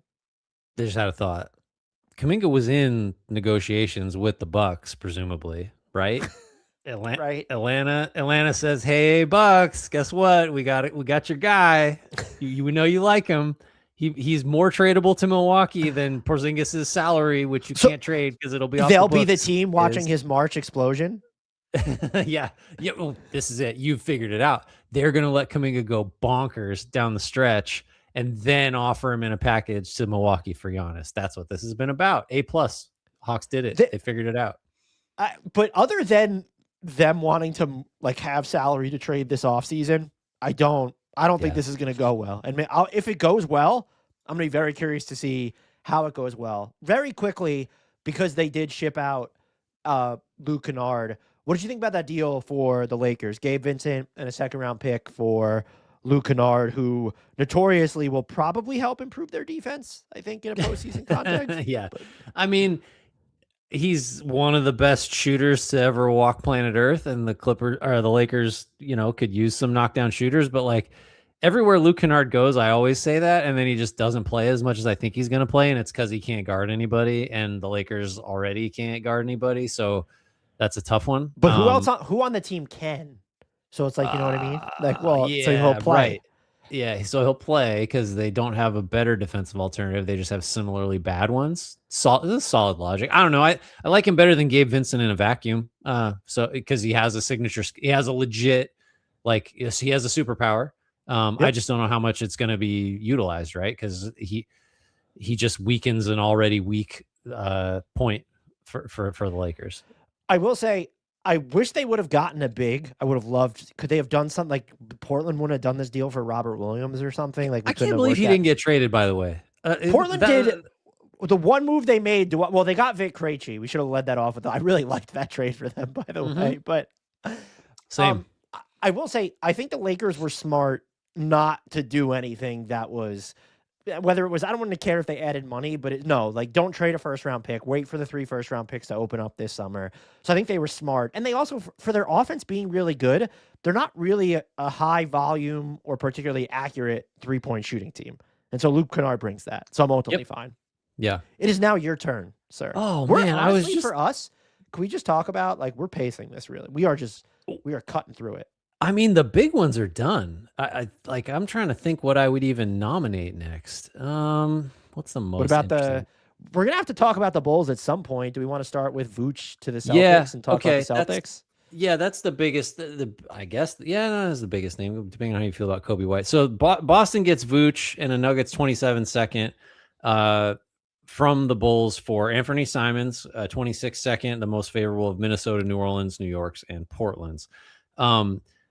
I don't know how you felt about this. I really like this for Boston. They just needed another big, and he makes sense in the way that they kind of like to play offense. I am by no means a Vooch. So, I feel like I knock him 10 times for every one time I talk him up, but I think the price was right. I think Simons is a good player, but I feel like Boston just needed another center because Kate has been fantastic. Like he should still be starting. He should still be starting. Yeah. It's like so now instead of Garza or whoever, or you're playing small with like Jordan Walsh at the 5, or what was it? Amari Bailey. They just converted, I think. Is that who that was? They tried Josh Minot. I know he wasn't playing basically after Kristaps. They tried him at the 5 at one point. Vooch makes sense. Vooch can do, the defense is not there at all, but it's like offensively, you can kind of use him like they used Horford, or even not Porzingis because he doesn't have the like mismatch busting thing, but like the price to me made sense. It's a position of need. They can afford to lose Simons, and they cut some more money. So I think that's a total win for Boston, right? I don't know if it's because Simons was playing well, but I just think you said it. They needed another big. You cut money in the process, and I think this is one of the. We talk about weighing the bigger picture. They ended up giving up Anthony Simons, and then what did they finish? Down 2 second-round picks total, I think, and they got out of the tax. They started out, I'm not going to applaud a team for getting out of the tax, but for this season specifically, you're still contending for a top 2 spot. I think Simons' absence gets papered over a lot if Jason Tatum comes back this year. Just between having Peyton Pritchard and Jaylen if Derek White makes shots. If Derek White makes shots. All right. So I think he was expendable because were you going to pay him and bring him back? I don't think they would have. And it fills a need, like the rebounding from Vooch for sure. And in a pinch, you could still run some things through him. But the fact that they were able, Bobby Marks posted this, their salary and luxury tax bill was projected to be $540 million this season. It's now going to be under $190 million. And that they didn't give up a first round pick to do it, right? And they're down whatever it is in seconds. I think for me, and they're going to have to play the 10-day contract game when I was looking. So the math is going to be tight.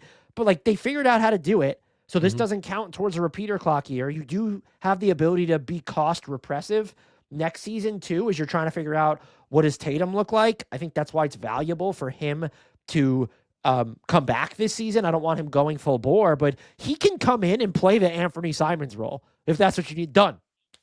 That's fine. So I liked what they did. I did see Andrew in the chat said, why couldn't we have just kept Cornette if we were going to drop Simons? I mean, what would that have looked like? Because you ended up trading Drew you needed to take back somebody in the Drew Holiday trade. That's why. So that money was coming in. And look, the contracts of Porzingis and Holiday, and even Holiday more so, were considered net negatives. And they got at one point they were supposed to get picks back. in the holiday trade. So I thought it was a lot of bookkeeping, but in their situation specifically, we're not a podcast that normally is going to like applaud it to no end. I thought this was probably a bookkeeping masterclass from Brad Stevens. I was going to say they're not worse to me. Normally it's like, oh, good for you. You saved the owner money, but like this was just hard to do. Like this was an example, like this was an extreme case and they did it. And so, yeah, I think that's it. And look, it's happening as the team is kicking it, like is way better than it should have been. So it's just like at some point you gotta just give it up and say like they're making all the good decisions just across the board somehow. We move on to the Chicago Bulls, who traded some guards, but somehow still have all the guards on the roster. Kobe White gone, Ayo Dosunmu gone, Vooch gone. They got 1 trillion seconds. They got a pick swap with Minnesota. So as of right now, I think if the season ended today, they could move up 7 spots. They did a lot, and they also have Colin Sexton. So it was just I can't wait to talk to you. Like that's the trade I want to ask you about. The Kobe White for is Kobe White? That's more of a Hornets question, but is he enough of an upgrade from Colin Sexton for them to give up a handful of second-round picks? It's a little weird. Yeah. What not did you think of the Bulls deadline in general? I saw the clip of Arturas Karnisovas saying we don't want to be in the middle. Basically, I'm paraphrasing. And the moves the Bulls made were pretty off-brand for a team. It's almost like the Bulls finally, like, I don't know, like cracked open the window at the office and like heard fans down on the street saying like, get out of the middle. And they're like, oh, okay. 4 years of kind of the same thing, chasing plans and becoming just like, certainly here, but everywhere else, just the first team you'd point to for like, God, what a just incredible lack of ambition.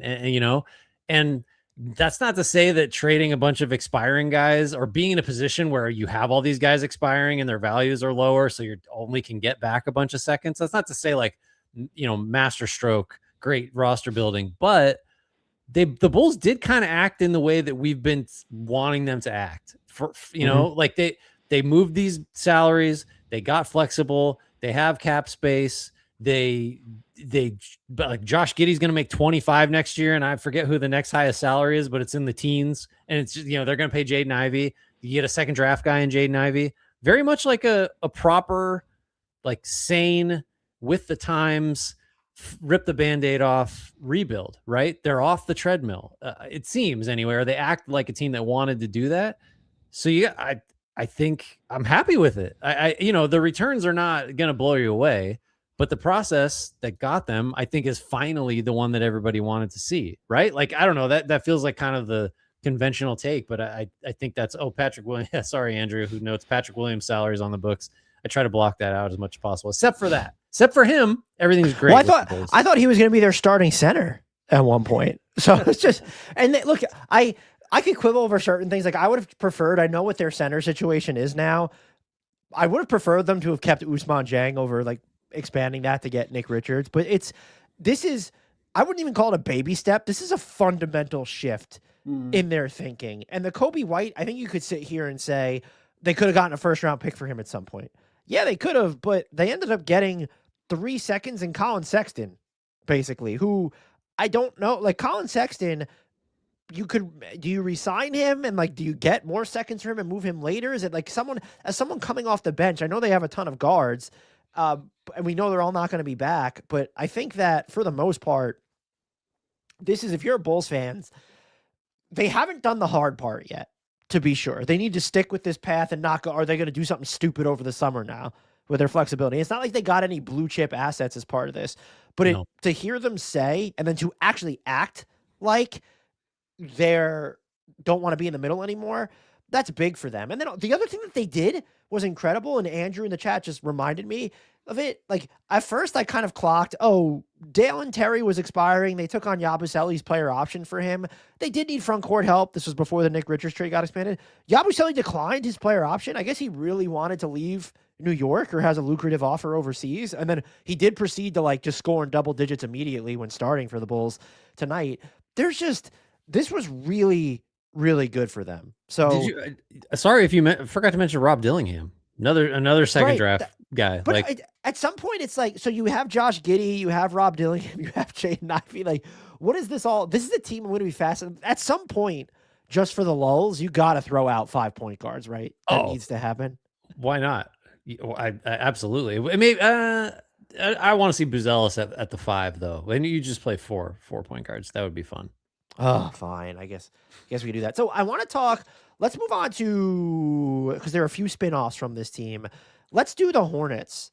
Okay. The freaking Hornets. I'm honestly, the thing that I'm mad about is that the Hornets weren't more aggressive because they're so damn good now. Winners of 8 in a row as we record. They made Ime Udoka basically demand that the Rockets trade Alperen Şengün after the deadline. That's how good the Hornets are. What do you think of the Kobe? They did other stuff too. They picked up seconds. Mike Conley's still on this roster for now. He might end up back in Minnesota. That's probably the team we need to talk about next. What do you think?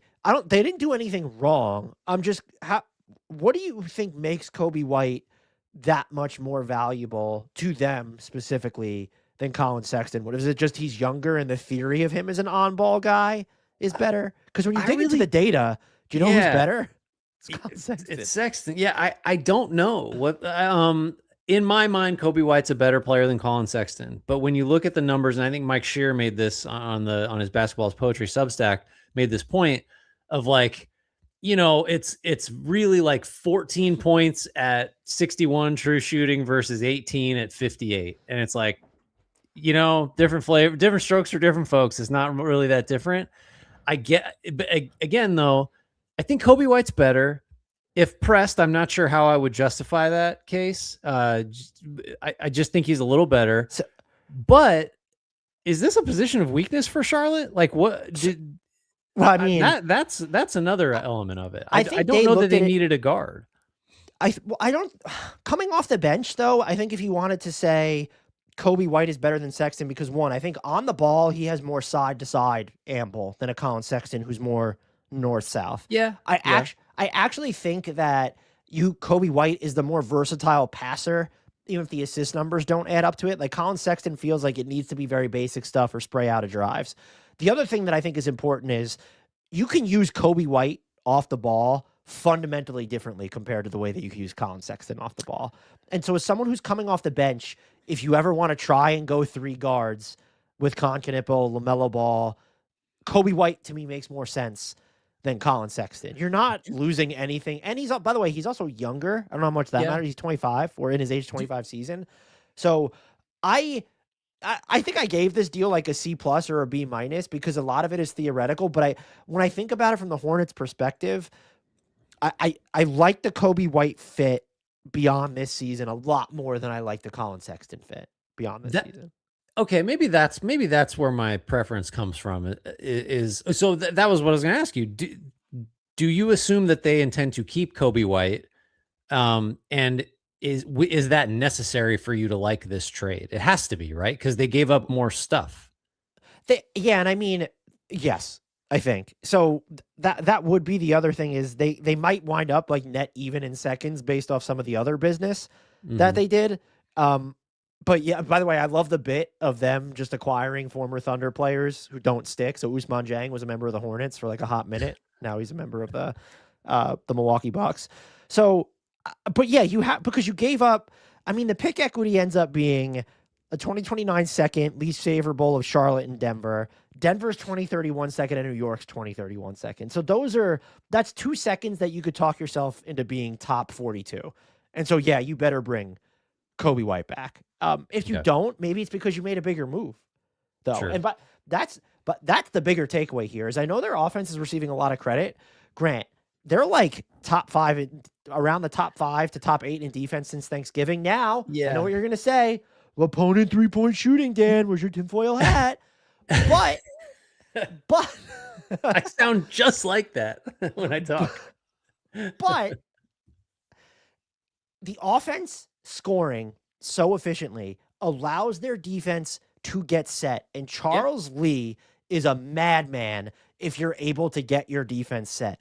And I think it helps. The emergence of Moussa Diabate has been huge. I think Brandon Miller's probably been more solid on that. Even LaMelo Ball just hasn't, I haven't watched as often and been like, Gross. Mm, So getting some minutes from, I mean, Gross, I know people have kind of fallen out of love with him, but they do have like also just sort of those pests where it's, oh, if we need just pure defensive anarchy, here's Sion James. This team is approaching, and I would have made the case before the Jazz made their move, before the Wizards made the Anthony Davis trade. I would have said, if there's a team where they have this discordant timeline relative to buying at the trade deadline, but they should ignore it, who is it? I absolutely would have picked the Hornets, and I will pick the Hornets leading into the offseason again because this team might be coming. They're on the short list for sure. Yeah, the offense alone is like, okay, we got to kind of take notice of what these guys might be. What were you going to say about their defense, though? Oh, it needs to happen for longer. I wasn't going to go for the 3-point thing. I actually didn't have that stat top of mind, but that probably the other thing second thing I was a little surprised they didn't get 2 first-round picks for Miles Bridges, but they didn't trade him for nothing, so he's still on the roster. Weird. Do you want to do the Timberwolves next? They're kind of another team that's spun off of the Bulls. Yeah, so we mentioned Rob Dillingham gone. He goes out with Leonard Miller for Ayo Dosunmu and Julian Phillips. Is there anything else going on? Yeah. So the way to look at this for me is they traded Mike Conley and a 2026 swap to the Bulls. They also traded 4 seconds, Leonard Miller, Rob Dillingham, and it was all to get Ayo Dosunmu. And Julian Phillips, if you assign any value to him. When you saw the Mike Conley trade, my impression really was, what? This team is gearing up for something big. I thought it was a Giannis precursor. Is they're getting like things set up to get where they need to relative to the aprons, or just like that. That was my kind of hopeful thought. Well, not hopeful because I wanted the Warriors to trade for Giannis, but like that would be the most interesting way for that to have been spun. But it did not go that way. Did you go there too? You must have gone there too. I wasn't sure if it was Giannis or it was like, was it just someone we weren't talking about? Jake Fisher alluded to that Bam Adebayo was on the move. Was like, is there something going to be like happening there? Well, we deduced that again. He didn't want to aggregate it and just don't tag us because we want him to still like us. So when you look at it through that, where it's so as Andrew points out in the chat where he's asking, Mike Conley can re-sign with the Timberwolves now because they're not his former team anymore. The Bulls are, right? I bet you he will, right? It seems like that was all drawn up in advance. So let's look at it this way. Is a 2026 swap, 4 seconds, Leonard Miller, Rob Dillingham, worth extra financial flexibility and Ayo Dosunmu? Because I excluded Mike Conley, so I'm just going to assume he comes back. Maybe. Maybe. A lot depends on if Dillingham's going to be anything at all. But, well, let's put it through what the Timberwolves care about right now. Rob Dillingham was not going to be anything at all right now. Dosunmu isn't perfect, but we tried to trade him everywhere because we like him and he makes sense. And he does address a backcourt spot that I think the Wolves needed to address. When you lay out all the assets, though, it kind of sounds like a lot for Dosunmu, doesn't it? Is that what you're getting at? You better re-sign him, right? Well, sure, yeah. I mean, you can't. Well, yeah, I think you do have to re-sign him. It's kind of like Kobe White and Charlotte. Like you better intend to keep him around if you're doing this. They could have done. So my whole thing is, I guess what I'm struggling with here is they could have figured out a way to do this exact thing without dropping down in the first round to trade Mike Conley, which I guess will to amount so that they could have Mike Conley at a cheaper rate. Is basically what it amounts to for me. So the Dillingham thing, that's another sunk cost. It's sort of like you don't want to let the Luka trade inform so much of how you feel about the Anthony Davis trade. You can't let what they gave up and where they drafted Rom. Like it wasn't happening in Minnesota. And it was a miss.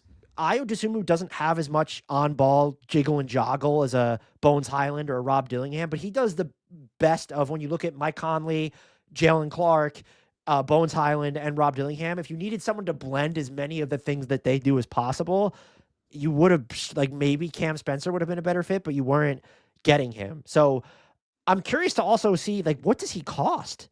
We've decided. Go ahead.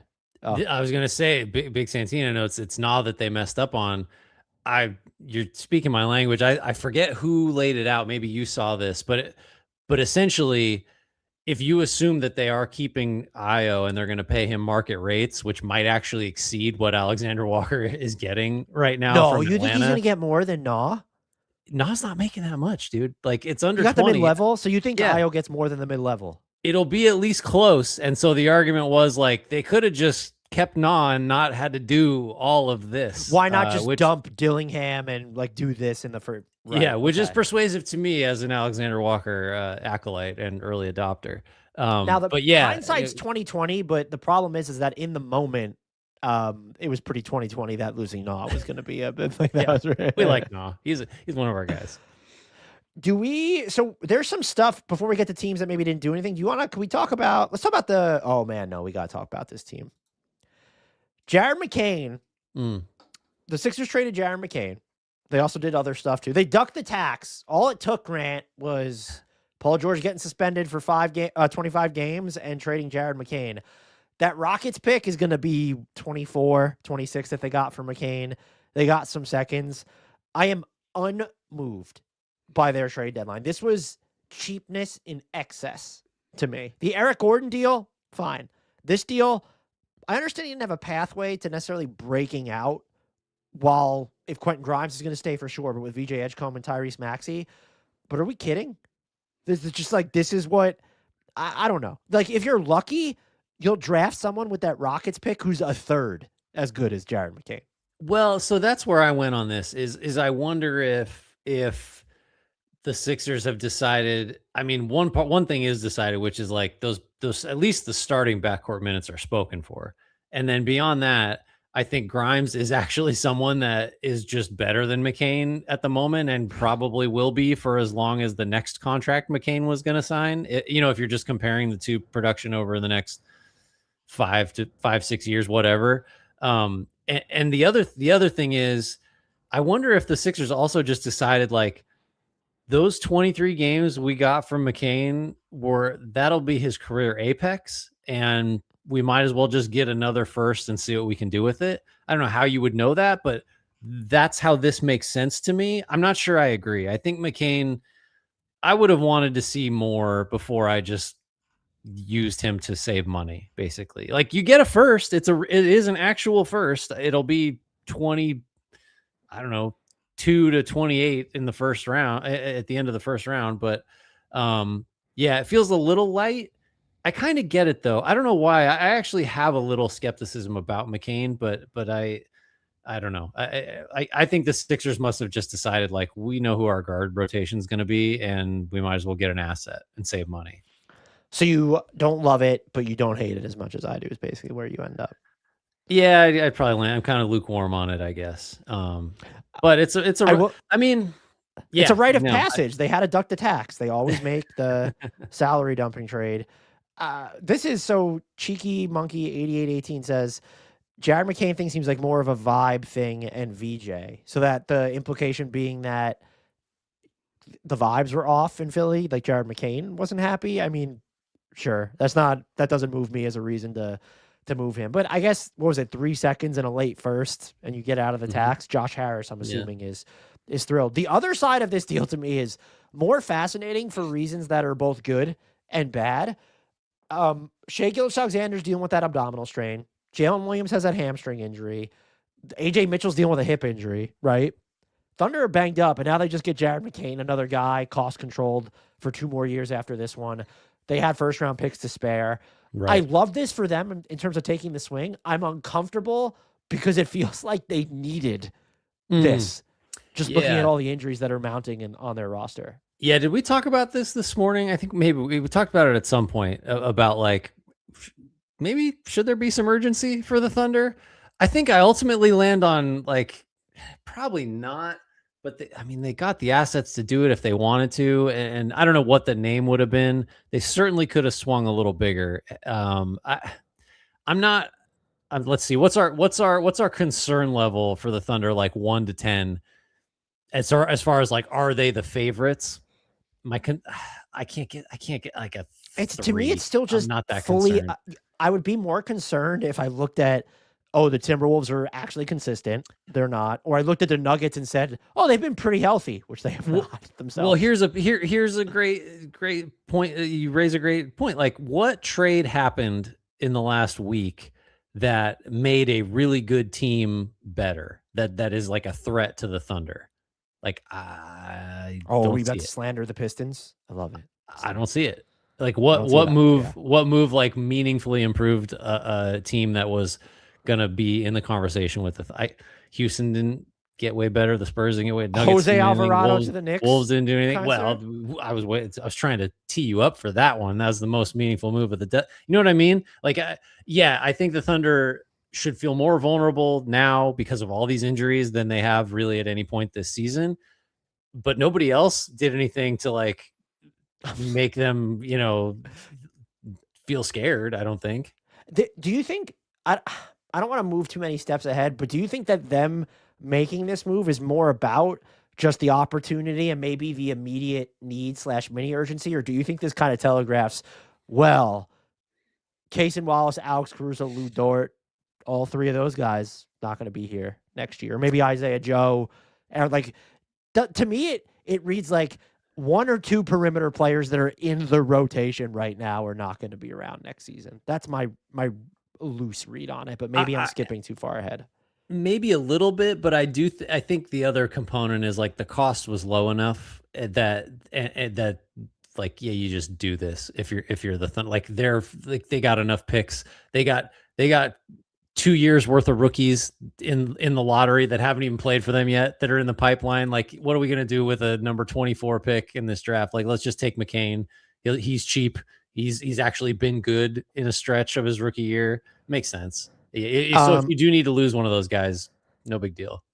Thunder traded for Balsa Koprivica championship. I did grade this trade, and I gave the Thunder an A+, not because I think the 25-year-old 7-footer is ever going to come stateside, but I like collecting draft rights because teams need to touch in these like mega scenarios. So if you just have these dispensable draft rights, just top-notch stuff from Sam Presti. However, I am surprised he wasn't fired because he was not the first lead executive to trade for a 2032 first-round pick. Do you know who was? No. I'm Marks. halfway to. Oh, okay. There you go. Oh, that's right. You're getting us to MPJ not being traded. That's what's happening. So let's go to the Knicks here. They traded 2 first-round picks and Dalen Terry. It's basically Gershon Yabusele and 2 first-round picks for Jose Alvarado is what it turned into. Seconds. Oh, yeah, sorry. I apologize. Seconds. He's worth Jose Alvarado's worth 2 firsts, but they didn't have to get that up. I think this ended up being a really good deal for them, and part of that is because they needed it. Deuce McBride is now going to be out until at least the playoffs with a core muscle injury that I didn't know he had. They were listing him out with ankle soreness. That was news to me too. Hashtag Knicks and transparency on that one. I like this because with Deuce McBride out, we did talk about how point of attack defense isn't too important. It's mega important when Karl Anthony Towns is in your front court. Mm-hmm. And without Deuce McBride, their best point of attack defender is Landry Shamet. Kudos to Landry Shamet, but you need somebody else. Jose Alvarado does that. He is the better passer than Deuce McBride, and he's shooting 36+% from 3 over the past 3 seasons. I do think if you're going to give up 2 seconds, you're probably hoping that he's planning to opt in to that $4.5 million player option and maybe extend off of that. But I didn't think this would have been a good trade even if Deuce McBride was like you traded someone who really shouldn't have been playing to someone who might actually play in the playoffs if his threes are falling. Mm-hmm. Good trade. But it was, to me, I came to view it as an essential trade. Right. Yeah, no, did the McBride news drop after the Yes. Basically, it was basically immediately after. Yeah. I got a text from my father-in-law, Knicks trade, good, is all it said. And I looked at it, and then I was about to answer him, and the notification came about the Deuce McBride thing on my phone. I was just like, I didn't even know he was out with a core muscle injury. I kept seeing ankle soreness. Which you don't miss 5 games with ankle soreness, by the way. That's not a thing. Well, it depends on if your team's tanking or not. I liked it a lot. It makes sense. Like, of the small time moves that, like you said, this is one where it's like, oh, that's a playoff rotation guy. Like, he's actually gonna do something meaningful, I think. And I bet you he will opt in, by the way. Just because, like, it's just the marriage of him in New York is just like that. That's going to work. I think he's going to want to be a part of that. It's probably quick fire time. Let's talk about the Pelicans, not just end of this. I think you make this trade like 2 seconds for Jose Alvarado, but he is a culture setter there, so that's a little weird. What are they doing? Like, should they have traded any of the Zion? The Trey Murphy one, I'm kind of the mind, no, don't trade. Like, unless there was the Ivica Zubac type offer, but for Trey Murphy, probably needed an extra pick in there. The Zion and Herb Jones, like, did you expect this team to be more active, or did you take them saying we're not trading anybody at face value? Like, it seems I did take him at face value, and I thought it was dumb. Shamit Dua was pointing out the other day on Blue Sky about, the reality of the New Orleans sports situation is that the owners of the Saints and Pelicans care about, they're losing sponsors, that people are leaving the front office. Like, it's a terrible situation. It's just not one that could maybe stand like we're trading guys for draft picks rebuild type thing. So they were very much motivated by stuff that shouldn't be. It's unfortunate that they're motivated by, because if you can get 3 firsts for Trey Murphy, I think you take it. If you can get a first for Herb Jones, I think you take it. If you can get good value for Zion, I think you take it. It seems like that wasn't going to happen for kind of the wrong reasons, right? Yeah, I'm totally with you. Shout out to Cheeky Monkey. We got a super chat, Grant. Hell yeah. You guys rock. Thanks for the show tonight. You guys have real potential. Keep it up. Real potential. That's definitely what I want. Thank you so much. That's what I want to hear after 10 years of podcasting. Appreciate the potential is still there. But thank you in all seriousness. Trying to get better. Yeah, I don't know what you and Shamit are right on everything you said. I just don't know. I just don't know what this. I don't know what to solve or what the end game here is. I think there are Pelicans fans that believe they have the core of this team could make the playoffs next year, and I just don't. I don't see it. Who's not playing right now? That like DeJounte Murray, sir. All right, yeah. Let's. I don't know, man. I would have traded everything, I think, but like we've said already, it's a lot easier to tear things down than it is to build it up. So that's the first half's the easy one. Rapid fire Orlando Magic duck the tax.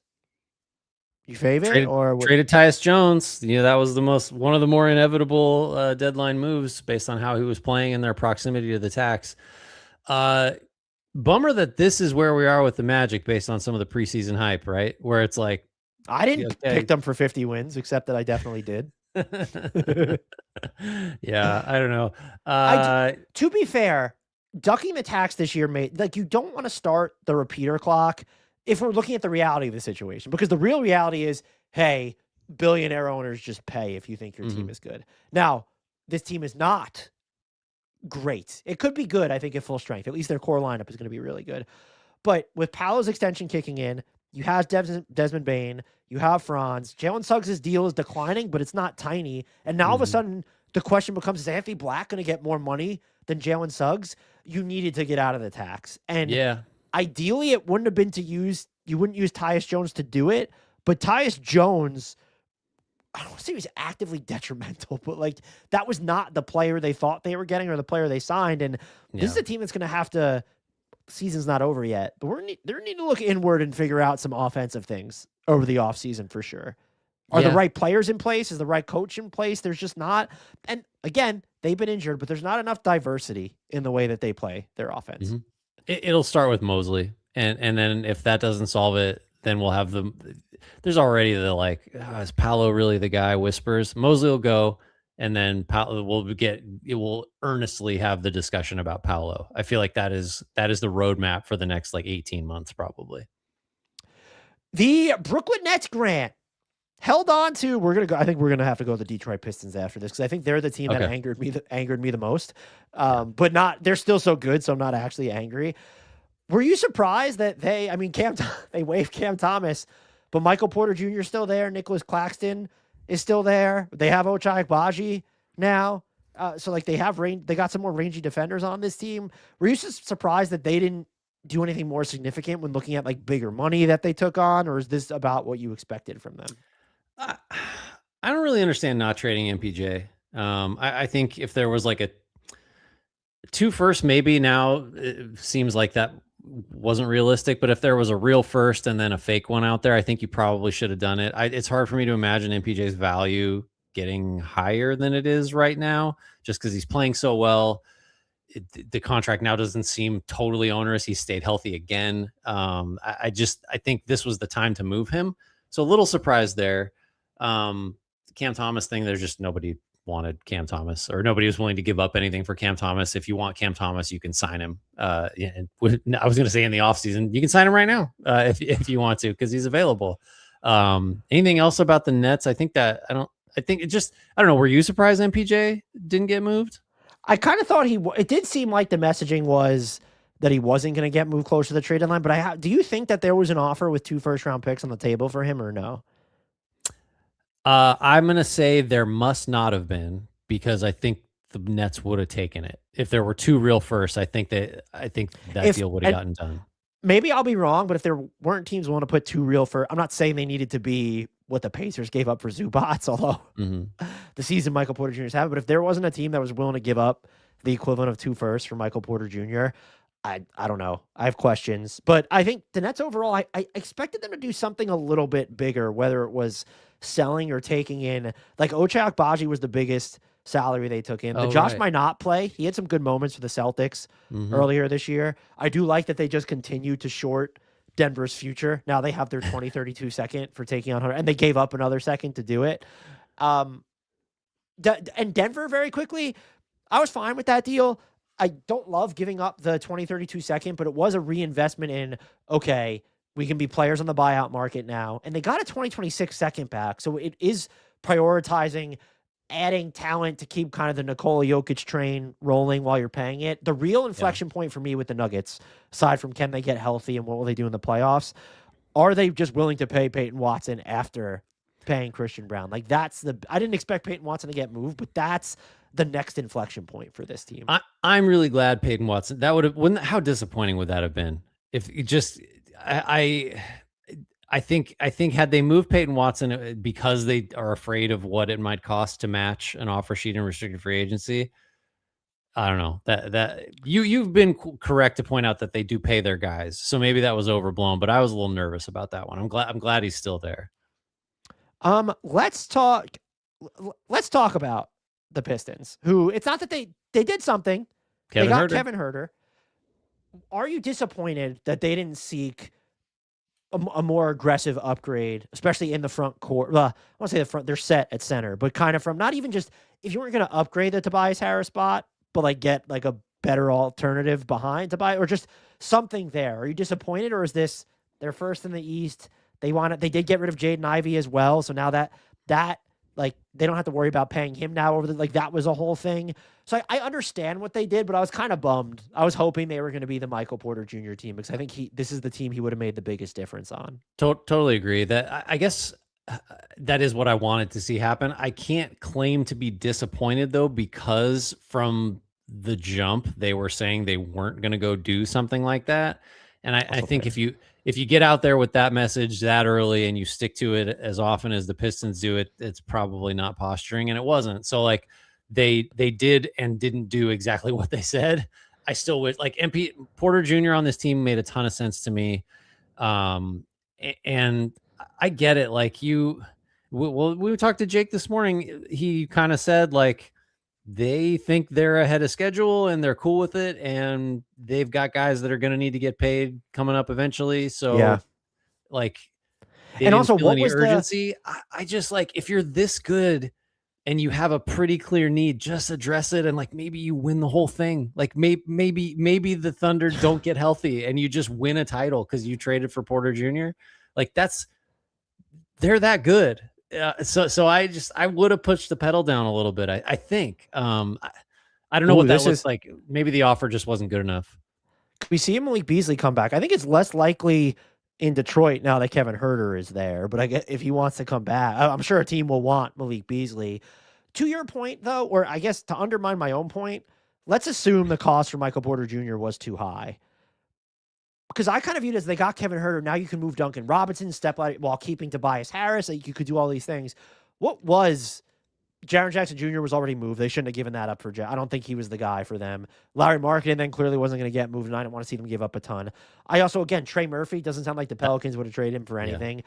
Where does it would be fair to ask, okay, well, if not Michael Porter Jr., then who?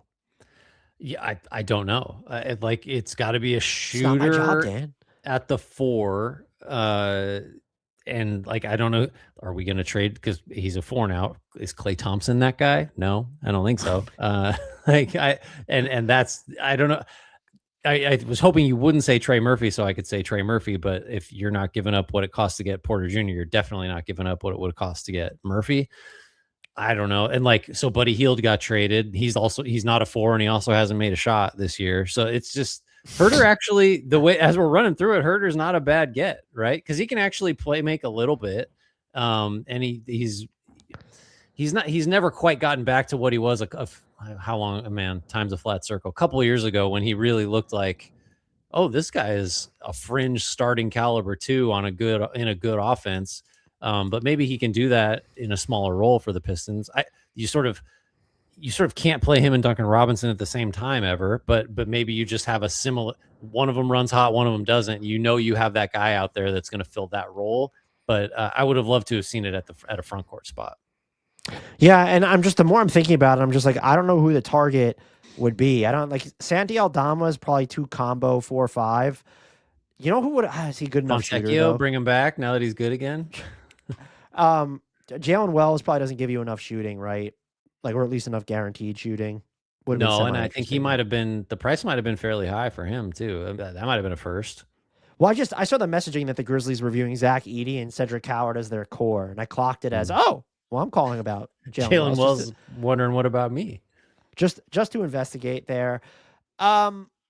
Another team I think we do need to talk about, and we kind of glossed over them when we were talking about DeAndre Hunter, the Sacramento Kings. They did move Keon Ellis and Dennis Schroeder. They now have DeAndre Hunter, but Sabonis there, Levine there, DeRozan there, Monk there. How are you feeling about your Sacramento Kings, sir? We talked about the Cavs side of it. I hate that trade for the Kings. It's so stupid. Hunter, I just don't think does anything. They don't have any big wings, and now they do. Hunter's not playing well. I just don't think he's worth that contract. I think Ellis. This is another one where it's how did you get to this point with Ellis, where this is what you're doing? You're taking on money that goes beyond this year. And it's a significant contract for a guy that doesn't make you a ton better. Yeah, Cheeky Monkey is right. I think we're going to get a DeMar DeRozan buyout. Even with the guaranteed money on his contract next year? What's he got guaranteed for next year? 10 or 13? 10 or 13 in that range? I thought I saw a rumor that, in addition to that, just being in my brain, I thought I saw a rumor that they were going to look at that. But yeah, I don't know, man. I guess because the DeRozan buyout's tough is because the team that he goes to can't be an apron team, right? Because I don't know, man. I can't remember if I already said this, but this is another one where the Schroeder signing was stupid. The way they dealt with Ellis up to this point was stupid, and so now they're just stuck with we gave up. It's just that it got to this point is the problem. More so than just maybe Hunter plays well for them. I don't know. It would be hard for him to play very much worse than he had for the Cavs this season. But just the series of decisions that got to this point are the issue. And can we go through it, because it's this regime, the current Vivek Ranadive is responsible for everything regardless. Schroeder's a Perry guy. Perry made that happen. This is just that we'll focus on 3 or 4 decisions, not declining Ellis's team option to make him a restricted free agent. Mistake 1. They then flipped Jonas Valanciunas, who was really good for them, for Dario Saric, who was really bad for them and required a second-round pick to get off so that they could create the flexibility to sign who, Grant? One Dennis Schroeder. This fucking franchise is incapable of doing anything that makes sense for more than a minute or a season at a time. And now you're sitting here and I don't know what the path to a teardown is. I don't know what the path to, this needs to be, go ahead. The path is not adding DeAndre Hunter. That's not a tear down move. Let's fill this need move so we can win 26 games instead of 24. Well, like that. But did they give up? Because would you have rather of them kept Schroeder and let Ellis leave? Is my thing. Like, well, that's the problem, is that my frustration is more from like, one, and Kings fans will never get to the bottom of like, why weren't you playing Ellis more? Like, why wasn't Ellis just a bigger part of this team from the jump? Nobody's ever gonna know. Okay, let's go down the alternate path. You just hold on to Schroeder and Ellis. Maybe you lose Ellis in free agency. We pile on the Kings for that. Right? What? Big Santina's excited. DeAndre Hunter and Keegan Murray. Hell yeah. Keegan's been hurt for most of the year. I don't know. How could the Kings have looked better? How could they have come out better? Not trading Hunt for Hunter? Well, so yes, it's not that it'll be easy to do this, but you could make the case that, you should make the case after all their moves. I'm sure you knew this. They're a tax team next year. Yes, Grant. they are. So now you're going to have to shave money at some point, which is probably why you're going to go the DeMar DeRozan buyout route. Or if I'm DeMar DeRozan, fuck them. I'm just going to stick it out because they're going to pay me my money to go away. And you'll just be a free agent next summer versus just tough it out at this point, dude. Do you know how we could know that the Kings are the biggest hellhole in maybe the history of professional sports? If Zach LaVine, of all people, just declines his player options, it's like, fuck you, I don't want my $50 million. Get me out of here. I mean, what a litmus test. Just like, and can we root for it? Wouldn't that be just the funniest thing of all time? I'm torn because I feel like the Kings should have to pay for their, like Vivek Ranadive should have to bankroll this. No, the scorn, just the embarrassment would be so worth it if he's just like, you know what, guys, I don't need this money this badly. I would like to leave now, please. I will default to whatever Kings fans want to see happen in that scenario. How's that? They've been through enough. Grant, we are very close to having talked about every team. Let's continue the lightning round. The Toronto Raptors, they got TJD, your guy. That's an A. Yeah. They dump Ochai Agbaji. Took a 2032 second-round pick to do so. That was a little bit I like Ochai Agbaji as a defender. Offense is all over the place. Were you surprised, just based off the reporting on all the bigs that they were linked to, that they didn't make a bigger move? Or do you look at this team and say, I mean, for a team that's so high up in the Eastern Conference standings and that I like so many of the individual players, I feel very not great about their, I'll say, what was the word we invented? Confuzzled. Confused and puzzled. I'm confuzzled about their direction. I guess, who was the big that they were rumored to get that you had like no notes on? Because it wasn't Sabonis. We talked about that a little bit. It's like, that's not, I could see it. There's some value adds like as an offensive hub, and maybe he'll shoot more threes, or maybe just the low volume works because it's accurate, but didn't love the fit. And that would have been. Would you have done? It would have had to have been, I think, the Hawks wouldn't have wanted Pirtle, I don't think, but RJ Barrett for KP, would you have done that? That's interesting. You get a lot of pushback. You get a lot of like, actually Barrett's really valuable for them. And it's kind of silly that he's like the trade chip that always gets thrown out there. KP is that would have been a fit, at least, where I'm like, yep, makes sense. But then how much is he going to play? So that's better than Sabonis. But I never heard that. Did you hear that rumored KP to the Raptors? I guess. I'm assuming the way they were turning over rocks for big men, it felt like they were linked to Claxton or Sharp at one point. They were never linked to Cheeky Monkey. That's a good point. I didn't hear any Zubats chatter with the Raptors. I mean, that would have been better than Sabonis, I think. But I guess I'm not. Sabonis is what, Grant? He's a floor spacer. I thought you were gonna say razor. Well, have you seen like some of the on-off data with him for the Kings this year? He makes them better. Oh, congrats.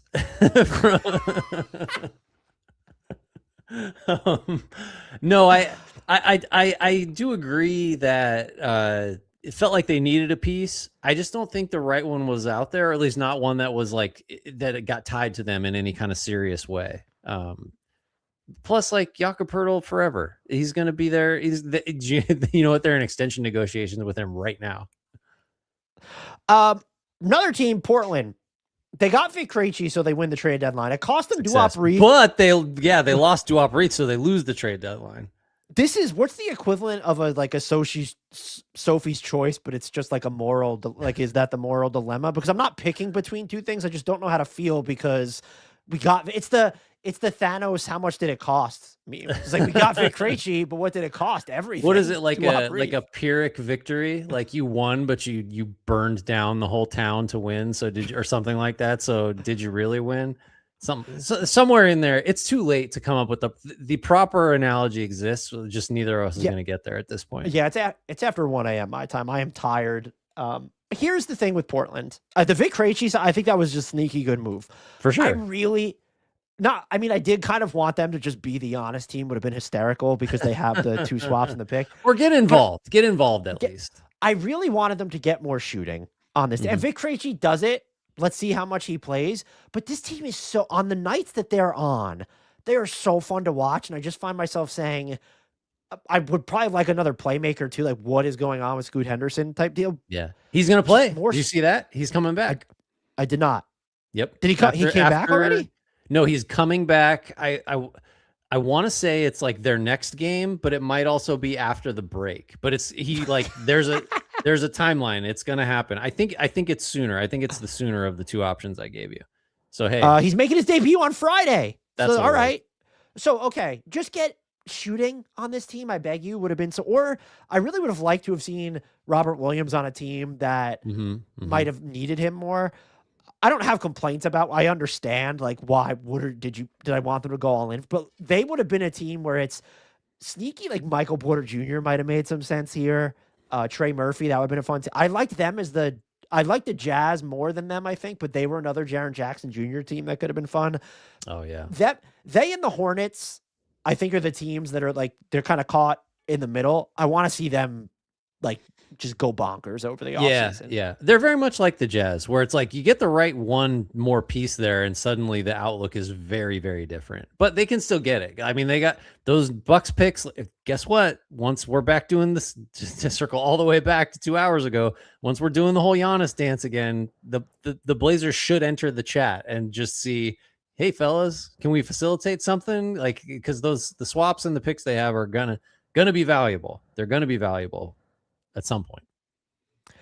Miami we're on to the teams that did nothing. There were only 3 of them. Oh, Miami was the only team in the Eastern Conference to do nothing. How do you feel about that? Well, they were in on Giannis insofar as anyone was in. They were never going to have a good enough offer. To be fair, they might have had the best or the second best offer, which is why you don't trade Giannis right now like that. Well, yeah, right, exactly. They didn't have the offers were insufficient, I guess, for the Bucks. So I don't know what would we have wanted them to do. I know we did a whole preview on move Tyler Hero so you don't have to pay him. I don't know what was the market going to be for Tyler Hero, so you don't have to extend him. They're kind of just in like consolidate or get off the pot at this point. They've got the 27 cap space dreams, and they've got the Giannis aspirations too. So it's like, at what point do we do we just say the Lakers and the Heat are the teams where it's they're planning for cap space and we're okay with that? I was gonna say they're one of a very select. They might be one of 2 teams that okay. I think we can still like with a straight face say, wow, they're carving out cap space. But that with the Giannis designs that they have, I think it's like, all right, I get it. You want to, and they're going to have 4 first-round picks this summer plus Khalil Ware. Is that, if you're actually evaluating Giannis offers, is that a real offer? I would like to think that the Bucks can still do better than that. Okay. But maybe not. I mean, the Warriors had 4 on the table, and it was like Pods and Kuminga and Draymond. Your mileage may vary on which one of those is better, I guess. But yeah, I'm sure they'll throw that out there. I don't know if it'll be enough by then. Because everybody else's offers get better. But then what are they left with? Because now you're losing Terry Rozier's matching salary over the offseason. Ditto for Norman Powell if he was going to be part of that trade. So it's Hero, Where, make the money work with everyone who's not named Bam. You have no picks, and it's Giannis, Bam, and Pele Larson. Well, yeah, is like Wiggins probably going out as matching salary in that one well, he's too? a player option. Is he even still like around? Like, can he be matching salary? Well, maybe you've got Wiggins back on like a multi-year deal for less than 30 a year. Who knows? Well, actually, probably not. No, yeah, I don't know. I want to try to guess.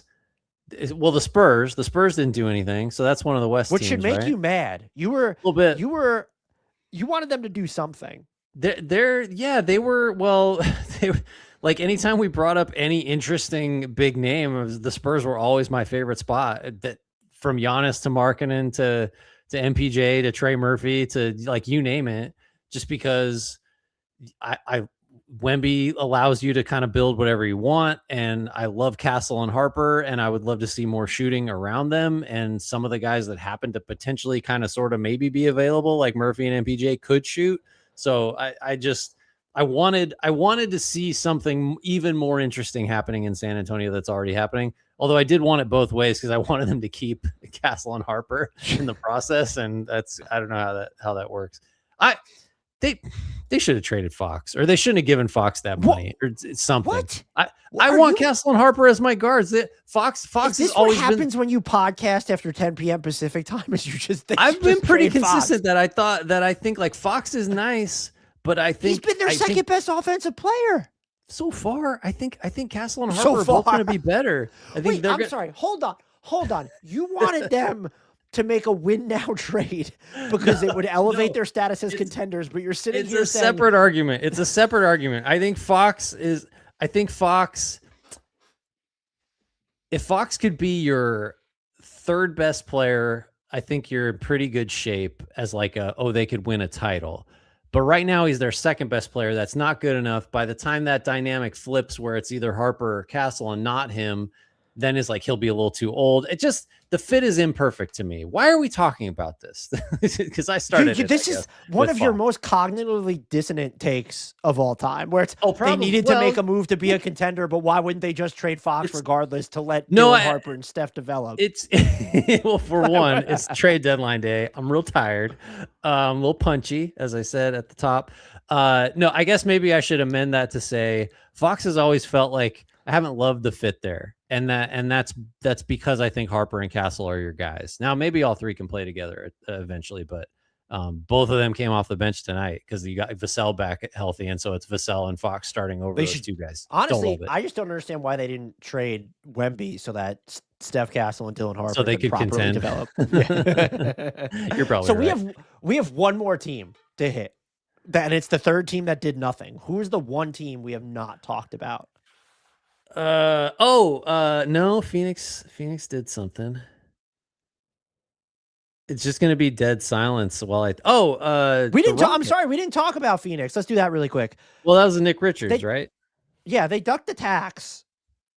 Well, super. I mean, they're just if they could have done something been the Zion team, if the Pelicans weren't looking for picks, their fans seem to have been against that.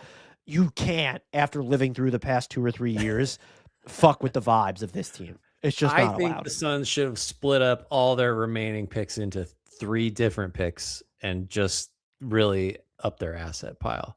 Or you should have they should have swapped of the already swap. I'm sorry.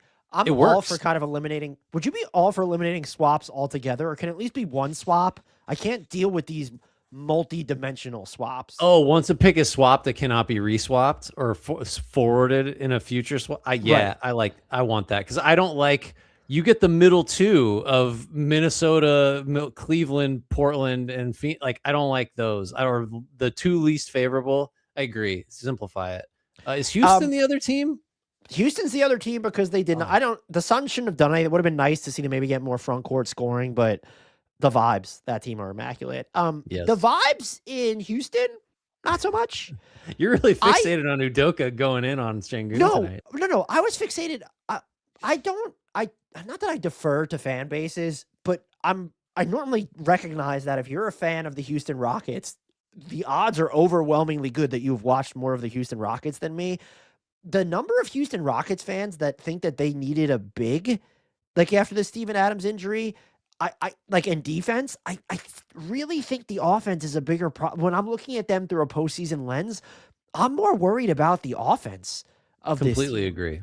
Completely agree. That's the first thing that jumps. Maybe I've seen the wrong games, but that's what I think. That's pretty clear to me.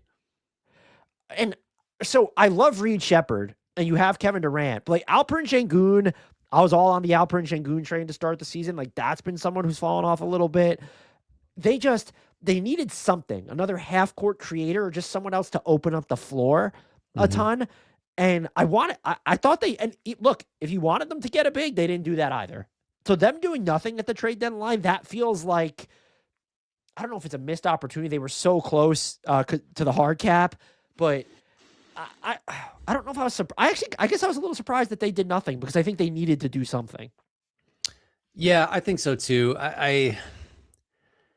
This isn't really a trade deadline conversation, but like I think the Amen Thompson Sengun, really it's about Thompson. I think if Thompson's going to have a big offensive role, like you're just kind of hamstrung in a lot of.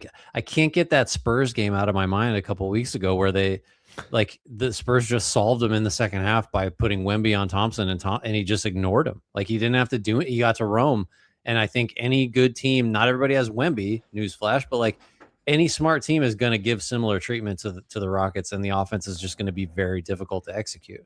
So them not going and doing something to improve the offense, it's not easy, but like a shooter, a playmaker, like it wouldn't have. Where were they on, I don't know, on Kobe White or something of like that tier of move? Because I agree with you. I think it's the offense. I think that's the issue. Can I give you my it's about 1:30 a.m. here take? Is if you could have done some sort of a swap, maybe it's Amen Thompson in salary for Trey Murphy and Herb Jones, I think this team would have been better off. Are they better off with Trey Murphy instead of Amen Thompson? If you were giving me both Herb and Murphy, I would say they're definitely better today, but I would have couched it in like, but if Thompson ever figures out how to shoot, then it's real scary because Thompson's great at everything else. Yeah. You obliterate your on ball if it's just Trey Murphy. You've obliterated you still have Tari Eason, Dorian Finney-Smith, but you obliterate your on ball defense. You fundamentally change the identity of your team. And maybe too early for that. Maybe you give Thompson another year before you get drastic. But yeah, I would have that conversation. I would put it that way. Which is maybe that's just maybe that's just my late night take here. Do we have anything else? Let me look at these comments. Oh, this from Cheeky Monkey's interesting. With the new CBA, it will be interesting to see the buyout market. I think it's going to be juicier. I'm torn on that just because of the way that some of the good teams might not be able to sign some of the best players who are on the buyout market if they're making more than the mid-level. And if you're going on the buyout market, you're losing your bird rights. And so you would presumably want to be able to go to it's not I'm going to go on the buyout market so I can sign with the Bulls or the Kings. Yeah, I don't know how much the new CBA it's affecting a lot of things. I don't know if the buyout market I don't know if making the buyout market more interesting is one of them, right? Like just because of what you just went through. Yeah. You have any other notes on this trade line aside from it just being absolutely insane? Did you have a favorite? What was your favorite move, or you think was the best move, or the move that isn't getting enough credit at this deadline? I'm trying to think.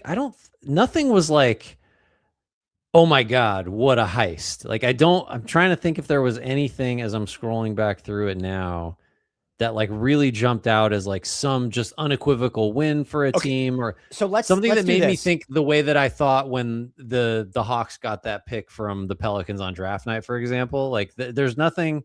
I think the most interesting trade is probably the Garland Harden trade. We talked about it for quite a while. I guess I have more of some macro thoughts to close, but maybe what do you have? What was your favorite? Honestly, I'm fascinated by the Utah Washington Wizards of it all. I think more so with Utah, just because I think their ceiling, even in the Western Conference, is immediately higher. Well, looking at next season, that I loved it, but it's also something that I recognize I could be wrong, and so it piques my curiosity. Even I loved what the Jazz did. Yeah, I think they tie into what I will remember this trade deadline for, which is two teams at the bottom of the standings, the Jazz and the Wizards. different types of like win now swings, but like really like those aren't the kinds of trades we've seen in recent deadlines where it's just, oh, well, we're really bad, we're just going to build through the draft, because that's the model that I think we've collectively decided like that's the correct way to do it, right? And I like a bit of a shakeup in that. What they're a little different because the Washington one is like, holy shit, like you're gonna get these distressed assets and like throw them as bookends around these young guys. They just like when is it? It's never happened. There's this has to be. When has a team ever traded for that much money in just 2 players, like $100 million, and given up first, basically one, one nothing more singular. than the yeah. Do you? So if we had a bet right now, does the Warriors pick Convey? I'm gonna say no. I don't think so. Right. So that's what that's what I'll remember it for is that like I think maybe we're getting some little hints about like what is now the acceptable length for a rebuild before we just like floor it or like do something pretty interesting. Like what I guess what my takeaway will be is that I think teams' appetites for just continuing to pile up young guys and hoping one hits and doing nothing else, I think that's diminished. And I think there's more of an appetite for let's get some guys. And that doesn't mean we have to trade away our young players, but it means we just put them in smaller roles until they prove they're ready or not. And in the meantime, we win games. So I think maybe that's what I'll take away. It's kind of a convoluted take. That's definitely an offshoot of the flattened lottery odds, right? Because you have a team like the Wizards or the Jazz who have not gotten the type of player that you would want spending the years in there. Like maybe it's Sarr in Washington. I'm not trying to devalue those guys, but I think it's a byproduct a little bit of the flattened lottery odds. However, the thing I am tracking, I also think there was a unique opportunism here because my big picture takeaway is we look at, and I think it's gone too far, is we now look at like the bar for what constitutes not a toxic contract feels like it's been raised. Because it feels like there's no truly terrible deals in the league because for the most part, unless you're Jakob Poeltl, they're also short. But now we're getting to a point where these big money contracts, I guess you're starting to think about their next contract too, but it's if they're not a consensus top 15 player, we don't want them on anything near a max. I just wonder if we're heading towards that and just the impressions of it's tough because I agree with a lot of the criticism. Anthony Davis is old and always injured and hasn't looked great this year. Trae Young is just hard to fit in. But the Jaren Jackson Jr. of it all, that to me was a deal that should have skewed towards fine. And it just felt like the value Memphis got, not that it clearly wasn't underwater, but it wasn't as far above water as it should have been. And it makes me wonder, even with the Giannis rumors, we say the offers are going to be better. Does Giannis ultimately end up getting moved for less than we think? Bam Adebayo in Miami. What are teams willing to give up for him? Like, that's, I don't even know if it's a takeaway so much as it made me want to monitor how the league is going to value these they're still stars, or they're supposed to be stars, depending on how you feel about an Anthony Davis type. These non-superstars, like even if the Celtics put Jaylen Brown on the trade market right now, if they could, I would be curious to see what they get because of how how large his contract is, and he hasn't proven even this year. Maybe this is probably a bad example because he's had a great year. But do you think that he's just in any given season? Maybe, but in the macro sense, is he a consensus top 15 player? Maybe. I think what one other thing is like the types of teams that might be interested in a player like Jaylen Brown with all that money, who's like maybe usually an all NBA guy, but I mean this year, sure, might be very surprising. Like it might be your Wizards or your some of those teams, because in addition, I think to the flattened lottery odds kind of messing things up with respect to rebuilds. I think the death of free agency is causing teams to be like, cap space, who cares? We'll just trade for a giant contract that doesn't have a bunch of time on it, and we'll just see what happens with it. Because like Anthony Davis isn't what Dallas wants. He can be what we want. We're not any good. He'll make us better. Like I think the types of teams that would be willing to onboard bad contracts are maybe different, or at least they want them for different reasons now. Because it's like it used to be the bad contract would come with a bunch of firsts attached. Anthony Davis didn't come with any first attached, like any like consequential first attached. Trae Young didn't come with consequential first attached. They just took the players. So I don't know. I think it's my understanding is still evolving, but it feels like things are different with like what you're saying, like what those contracts are worth, who's interested in them. Like it's things feel like they changed at this deadline. Do you have anything else, or are you ready to take us out of here? And there will not be, because StreamYard's got to figure that out with the vertical. I'm not going to put up an end screen because it looks so weird on the, even putting up the comments, like it does weird things. That shout out to everyone. We've still got some people in here, a few dozen people. Shout out to everyone who stuck with us till. What are you still doing here? You sicko. We love you I guess all. they are sickos. It says it on the screen. Yeah, you are all the real true sickos. Thanks for everyone who tuned into our trade deadline series primer that we did for every team. Thanks for the comments. We love, Grant and I have had talks. We need to figure out live streams. It's just when we record normally in like the dead of the afternoon, it's just no one's around during the middle of the week. So hopefully we'll be able to figure that out or something to do more of these. Cause I love getting comments and being able to riff off stuff like that. I do too. Thank but you. This is also what you get when you get me after my bedtime. And I feel like I've said a lot of words and not made a lot of sense tonight. Can I say one thing? I wasn't disappointed in your performance. I think your analysis was still spot on. I was disappointed in the sense that you weren't punchy enough. Like I was expecting some real just off the walls takes from you. And I'll try to be punchier. If we start even later, if we start any later, I'm just gonna be like, I don't know, Dan. You tell me what you think. I don't want to talk anymore. I'll just throw it to you. Oh, all right. That should do it, right? 2.5 hours is enough. It was trade deadline day. We did it. You guys all did it with us. Thank you for listening. Thank you for watching. Please rate, review, subscribe, do all the things. Read all the content that Dan produced in the written form, because I don't know how many thousands of words it was, but it was many thousands. And it was a great job. And he worked his ass off. I worked pretty hard, but I would not say I worked really as hard as Dan. Look, I know how your schedule is set up. No one else knows this, but the schedule you had to juggle. I was waiting for you to cancel on me tonight. That's what you were here. Nope. You got, this was like your Michael Jordan flu game, except the flu was just I'm not sick at all. I'm just old, and I need to go to bed at 10 o'clock or I get cranky the next day. It's a big mess. You'll get there someday. All right. For everyone who caught us on BR, that was really cool to see. I got DMs about it. I thought that was really cool that everyone was watching us there. So go tell them to go in their comments, and we want more of Dan and Grant or HardwoodKnocks, whatever we're known by. Probably HardwoodKnocks. Anything. Just put us on more. Go tell our employers to use us more. Tell them who we are, that we're ready for work, like we're on LinkedIn or whatever the icon is. All right, we gotta stop. Tell your friends, tell your enemies, join our Discord, links in the